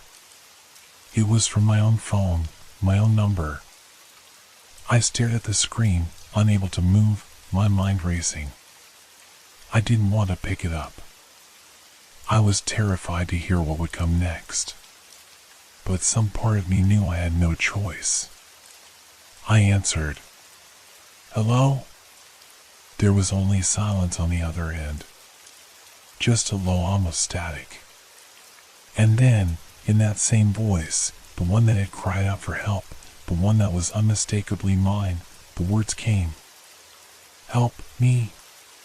The voice trembled, barely audible. It was as though it were pleading with me, no, begging me. desperate for a response. I gripped the phone tighter, my palms sweating. My thoughts raced. What is this? I whispered into the phone, but no response came. Just the same faint, heartbreaking whisper, "Help me." And then, just like that, the call ended. The line went dead. I sat there, frozen, as the clock ticked away, the seconds slipping into minutes. I looked at the time, and for a moment, I wondered if I had imagined it all. But deep down, I knew that something was coming. Something was about to happen, and whatever it was, I couldn't escape it. An hour. The countdown had already started. I sat motionless for a few moments, the phone still pressed to my ear, as though expecting some final word to come through the line. But there was nothing. Just the low, almost silence. I set the phone down on the coffee table with trembling hands, and the weight of what was happening began to sink in. I looked around the apartment, my sanctuary. The room felt off, like the air had thickened. The quiet was suffocating. Even the faint hum of the refrigerator seemed louder now. I had always felt safe here, but now the place felt wrong, as if the walls themselves were holding their breath. I glanced at the clock. It had been 15 minutes since the call. Only 45 minutes left. My heart raced as I thought about the whisper, 1 hour. What could it mean? What could possibly happen in an hour? I stood up, pacing the small space of the living room, trying to push away the thoughts clawing at my mind. I had to do something. This couldn't be real. It couldn't be. But then, I remembered the words, "Help me." Had I heard those words before? Had I ever felt those words? I couldn't place it. The whisper was faint, but it felt so close, like it had been spoken right in my ear. I shook the thought away, trying to focus. It's just a prank, I told myself. Someone's messing with you. But deep down, I knew it wasn't that simple. The voice on the phone had sounded genuine. The kind of genuine fear you couldn't fake. And the fact that it was my voice, the one I'd heard screaming for help, gnawed at me like a constant, unsolvable puzzle. I checked the time again. 35 minutes. I felt like I was running out of time, but I didn't know what to do. I considered calling someone, friends, family, but then I imagined the words again, the whisper in the phone, "Help me." What if they didn't believe me? What if something happened? What if it wasn't just me who was in danger? I reached for my phone again. The screen was cracked in one corner where it had fallen earlier, but it still worked. My hand hovered over the screen, uncertainty building inside me. But then, I noticed something. An alert. It was a notification for a text message from an unknown number. I hesitated. My fingers hovered over the screen, and for a moment, I thought about ignoring it. But the feeling gnawed at me. I had to see what it said. Slowly, I unlocked the phone and opened the message. The text read, "It's already begun. Find the key." A cold shiver ran down my spine as I stared at the words. What did this mean? The key to what? And how did they know about the call? I was no closer to understanding, but the message sent another wave of panic through me. My thoughts were racing, darting from one possibility to the next, but none of them made sense. I had to do something, anything, to try to make sense of what was happening.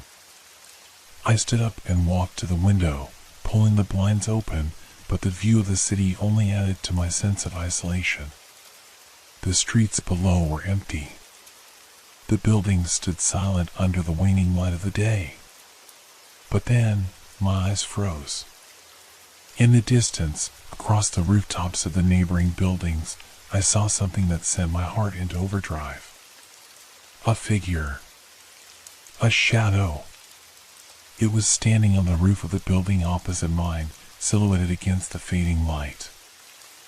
I couldn't make out any details, but I knew. Deep down, I knew that figure was watching me. It wasn't a person. It was something else. I stepped back from the window, my hands trembling. I swallowed hard. The time, the hour, was almost up. Was this the key the message was referring to? The figure on the rooftop? My mind was a storm of confusion, fear, and questions. I didn't know what to do. I didn't know how to stop whatever was coming. Suddenly, a loud knock echoed from the door behind me. It was sharp, sudden, and unnervingly close. I froze. My heart pounded in my chest as I stared at the door, waiting for the sound to come again. I hadn't heard anyone approach the building, hadn't heard footsteps or any movement outside. The knock came again, stronger this time, more insistent. I could feel the blood drain from my face. I had no idea who it could be. No one knew I was here. No one had any reason to come by. And yet, there it was again. The knock. I took a deep breath, gathering my courage. I didn't want to open the door. Not with the figure on the rooftop, not with the call that had haunted me. But I had to know. I stepped cautiously toward the door. My hand reached out, trembling, as I turned the handle and slowly opened it. Nothing. The hallway was empty. But then, as I looked down, something caught my eye. A small envelope. I bent down to pick it up. The paper was old, yellowed, like it had been lying around for years. I turned it over and saw my name written in bold, messy handwriting. My heart pounded in my chest as I opened the envelope. Inside was a single piece of paper. And written on it, in the same messy handwriting, was one sentence. It's already too late. The fear washed over me like a cold wave, and in that instant, I knew. I knew whatever was coming wasn't something I could avoid. The hour was almost up. I had no idea what would happen next, but I knew it would be worse than anything I could imagine. The message in my hand seemed to burn with an ominous weight. It's already too late. I stared at the words, my mind racing, unable to grasp their meaning. What did they know? How could they have known? The silence in the apartment felt suffocating. The air was thick with an eerie stillness, and every little noise, the hum of the fridge, the faint rustle of the blinds in the breeze, sounded louder than it should. My thoughts were spinning. I needed to think, to understand. But every attempt to reason seemed to fall apart like brittle glass. I looked back at the open door. The hallway outside was empty, stretching off into the darkness of the building. But now, it felt like the walls were closing in on me. I shut the door slowly, locking it with trembling hands. The envelope crinkled as I held it, and the words "it's already too late" seemed to echo in my mind. A cold, sinking feeling spread through me. The message wasn't a warning, it was a statement. Whatever was happening, it had already begun. My phone buzzed again, jerking me from my thoughts. I snatched it up without thinking, but when I looked at the screen, my stomach dropped. It was a missed call. From my own number. I stared at it, heart thumping in my chest. How could this be? I thought, my hands shaking. It didn't make sense. How could I have missed a call from myself? I tapped the screen, and the call immediately started playing a voicemail. I didn't even have to listen carefully to recognize the voice. It was me. My own voice. But it wasn't just a message. It was my scream. I could hear myself screaming for help, begging, my voice full of panic and desperation. The recording was broken up with strange static, but I could still make out the words. Help me. Please. Help me. The voicemail cut off abruptly, and a cold silence followed. I felt my chest tighten, the blood draining from my face. This wasn't a prank. This wasn't just a weird coincidence. Something was happening, and I was at the center of it. I dropped the phone, the screen flashing one last time with a missed call notification. The implications were too much to process. My mind scrambled to make sense of it, but nothing fit together. The clock on the wall ticked away, louder now, almost mocking me with its unyielding passage of time. Less than 20 minutes to go. I glanced toward the window again. The figure on the rooftop was still there. I couldn't see it clearly, but I knew it was watching me. I could feel it in my bones, a sickening certainty that something dark was out there, something connected to this entire ordeal. I wanted to run. I wanted to leave, to escape whatever this was before it consumed me. But something told me I couldn't outrun it. This wasn't just a nightmare that could be avoided, it was something that was pulling me in, slowly but relentlessly. I turned back to the envelope, now trembling in my hands. The cryptic message was still burning through my mind. It's already too late. What did that even mean? Was it too late to stop what was coming? Was this situation already set in motion? I heard the faintest sound. A soft tap at the window. I froze. The noise came again, louder this time. Tap, tap, tap. I slowly turned to face the window. The blinds were drawn shut, but the sound was unmistakable. It was coming from outside, from the direction of the rooftop. I had to see. I slowly, cautiously, pulled the blinds aside. My breath caught in my throat as I peered out. Nothing. The rooftop was empty. My heart was racing, and the sudden absence of the figure only heightened my unease. I felt like I was being hunted, like something was always one step ahead of me, watching from the shadows. I slammed the blinds shut, my chest tightening with fear. This isn't just in my head, I thought, as my pulse pounded in my ears. This is real. I had to face whatever was coming. There was no turning back now. The seconds ticked away, each one dragging me closer to the unknown. I glanced again at the time, only 10 minutes left. I needed to prepare myself. Whatever happened, I couldn't let fear take over. But the feeling of impending doom was overwhelming. The air was thick with it. Suddenly, the phone buzzed again. Another missed call. This time, there was no voicemail. No message. Just a photo. I stared at the image, my stomach turning as I recognized the location instantly. It was my apartment, taken from the hallway. The door was slightly ajar in the picture, and through the crack, I could see the dimly lit living room. But there was something in the room. Something that shouldn't have been there. A shadow. A figure, standing perfectly still in the corner of my apartment. I jumped back from the phone, my heart racing. It was impossible. I hadn't heard anyone enter. The door had been locked. There was no one here. But the photo was clear.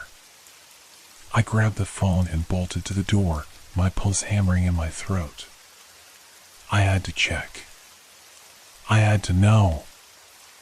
I wrenched the door open, and for a moment, I stood there, eyes wide, scanning the hallway. Empty. The hallway stretched on, dim and silent.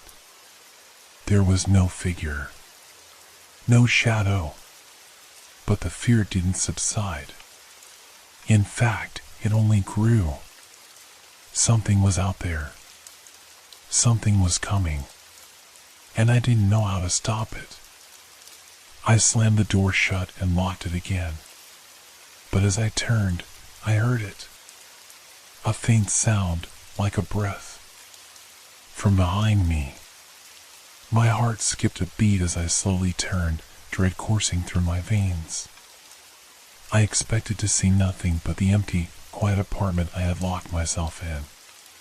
But the air felt wrong. It was thicker, almost suffocating. I stood frozen for a moment, my eyes scanning every inch of the room. The darkness seemed to close in on me, and for a brief, terrifying moment, I thought I could hear breathing. Was it me? My mind raced. I could feel my pulse thumping in my ears. The sound was subtle, almost imperceptible, but it was there. A breath. A slow, steady intake of air right behind me. I whipped around, my chest tight with panic. But there was nothing. Nothing at all. I looked back at the window, at the empty rooftop outside, and then down at the phone in my hand. The shadow from the photo, was it real? Had someone entered my apartment without me noticing? I checked the locks again, but everything was secure. No one's here, I told myself. It's just my mind playing tricks. It has to be. But despite my attempts to calm myself, the panic surged once again. I was sure of one thing, something was coming. And whatever it was drawing closer. My gaze fell on the clock. 5 minutes left. I glanced nervously at the hallway outside. My apartment was on the top floor, and there was no way anyone could have gotten in without me hearing the elevator or the stairs. And yet, I had no explanation for the photo, for the breath I had just heard, or for the overwhelming sense of dread that was suffocating me. I began to pace, back and forth, unable to focus on anything. My mind was overwhelmed with thoughts, each one more confusing than the last. Was I losing my grip on reality? Was I imagining all of this? Or was something truly happening? The phone buzzed again, jolting me from my spiraling thoughts. This time, no missed call. No voicemail. Just a single text message. It's time. I stared at the words. The finality of them sent a shiver down my spine. Time for what? What was going to happen in the next few minutes?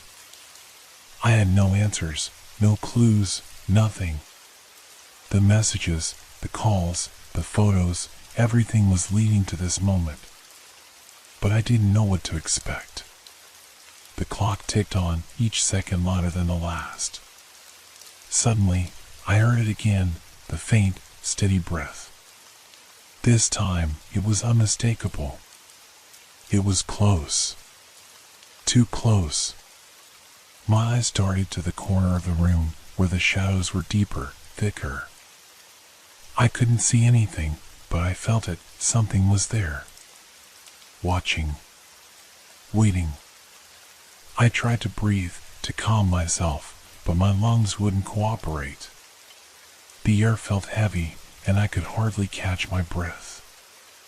I grabbed the phone once more, my hands shaking uncontrollably as I stared at the screen. It's time. What did that mean? What was coming? And then, I heard it, a door creaking open. Not the front door, but a door within the apartment. I turned, panic flooding my body. There was no other door. No other rooms. I had checked everything, hadn't I?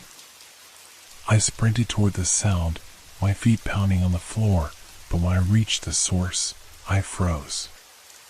The closet door. It was ajar, ever so slightly, just enough for a shadow to slip through. No. No way. I rushed forward, my breath shallow and erratic, my mind screaming at me to turn back. But I couldn't. I had to know. I reached for the handle and yanked the door open with all my strength. The closet was empty. But as my eyes scanned the interior, something else caught my attention. A small, folded piece of paper tucked into the corner of the shelf. I grabbed it with trembling hands, heart racing. The handwriting was unfamiliar, sharp, almost frantic. It's already too late. There's no escaping it now. The blood drained from my face. What did that mean?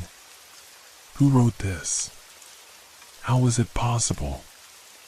I collapsed to my knees, the weight of the situation pressing down on me. I had to get out. I had to leave before whatever this was, before whatever they were, caught up with me. But where could I go? I glanced at the clock again. 1 minute. It was almost time. I scrambled to my feet, panic overwhelming me. I had to find a way out, but the door, my only escape, was right there, locked, just like it had been before. And yet, every part of me screamed that it wasn't enough. I was trapped. A sudden realization hit me like a blow. The missed call. The photo. The breath. It had all been leading up to this. It wasn't just about escaping, it was about surviving what was coming. Whatever it was too late to stop. The lights flickered. Then, darkness. For a brief, terrifying moment, I thought it was over. That it had come for me. But as the seconds dragged on, I realized something else. The darkness wasn't just in the room. It was in my mind. I felt it, a creeping coldness, a presence that wasn't physical but suffocating in its weight. I wasn't alone. I had never been alone. The darkness stretched around me, consuming every corner of the room. I tried to call out, but my voice caught in my throat. I couldn't even hear my own breath anymore. The suffocating silence was replaced by a distant sound. A faint ringing. The sound of a phone. It echoed from somewhere deep within the apartment, an all too familiar tone that sent my heart into a frenzy. The ringing was persistent, as if trying to pull me towards it. But I couldn't move. I couldn't bring myself to step forward. Every part of my body screamed for me to run, to escape. But my feet were frozen to the floor. The light flickered again, then went completely dark, leaving only the pale glow from the phone in my hand. And then, that sound came again. The soft breath. This time, it was closer. I squeezed my eyes shut, hoping to shut out the horror, but it didn't work. The sound didn't go away. It was inside my head now, not just around me. I couldn't escape it. Then, the ringing stopped. I felt my chest tighten. The silence that followed was even worse than the noise. It was as if the world itself had stopped, holding its breath along with me. Suddenly, a vibration under my hand. My phone. The screen lit up again. One new message. I didn't want to look, but something inside me forced me to. It's time. You'll see the truth soon enough. I stumbled back, the words blurring in my vision. The message echoed in my head. I had no idea what it meant. No idea what was happening. But I felt the undeniable truth in my gut. I was being watched. I was being guided towards something. Something I couldn't comprehend. I turned in every direction, hoping to see the source of the noise, the source of the suffocating breath. But there was nothing.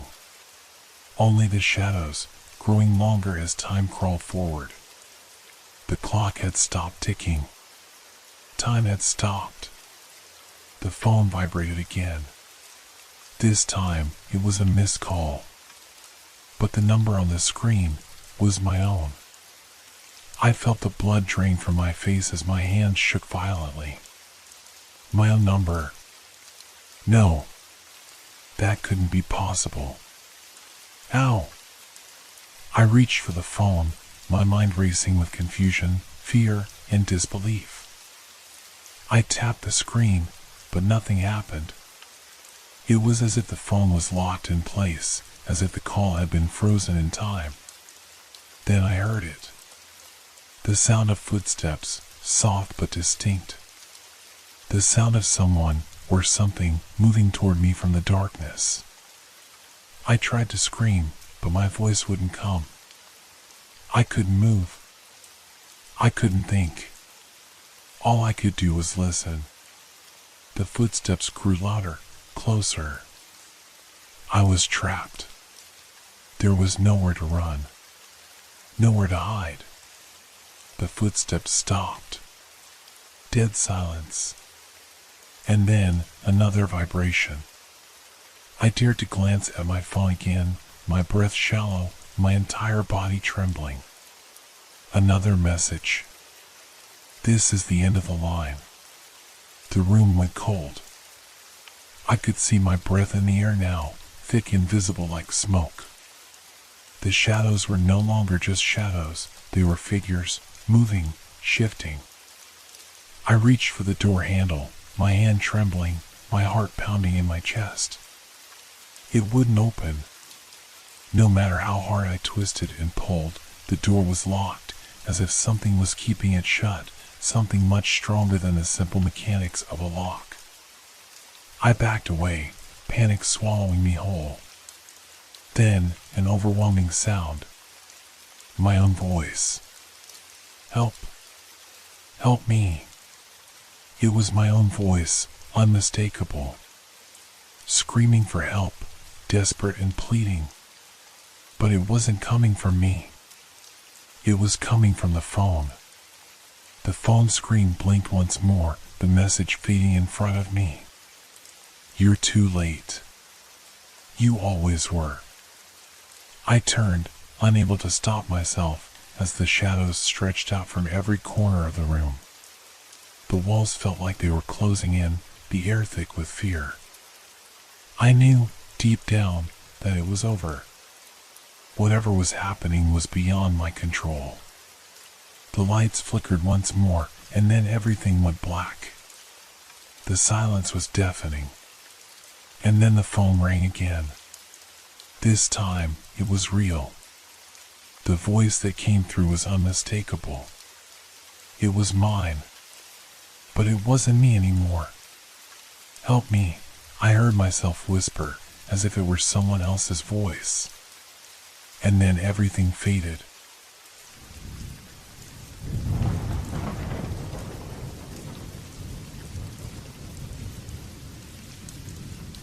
Hope your dreams are filled with fear.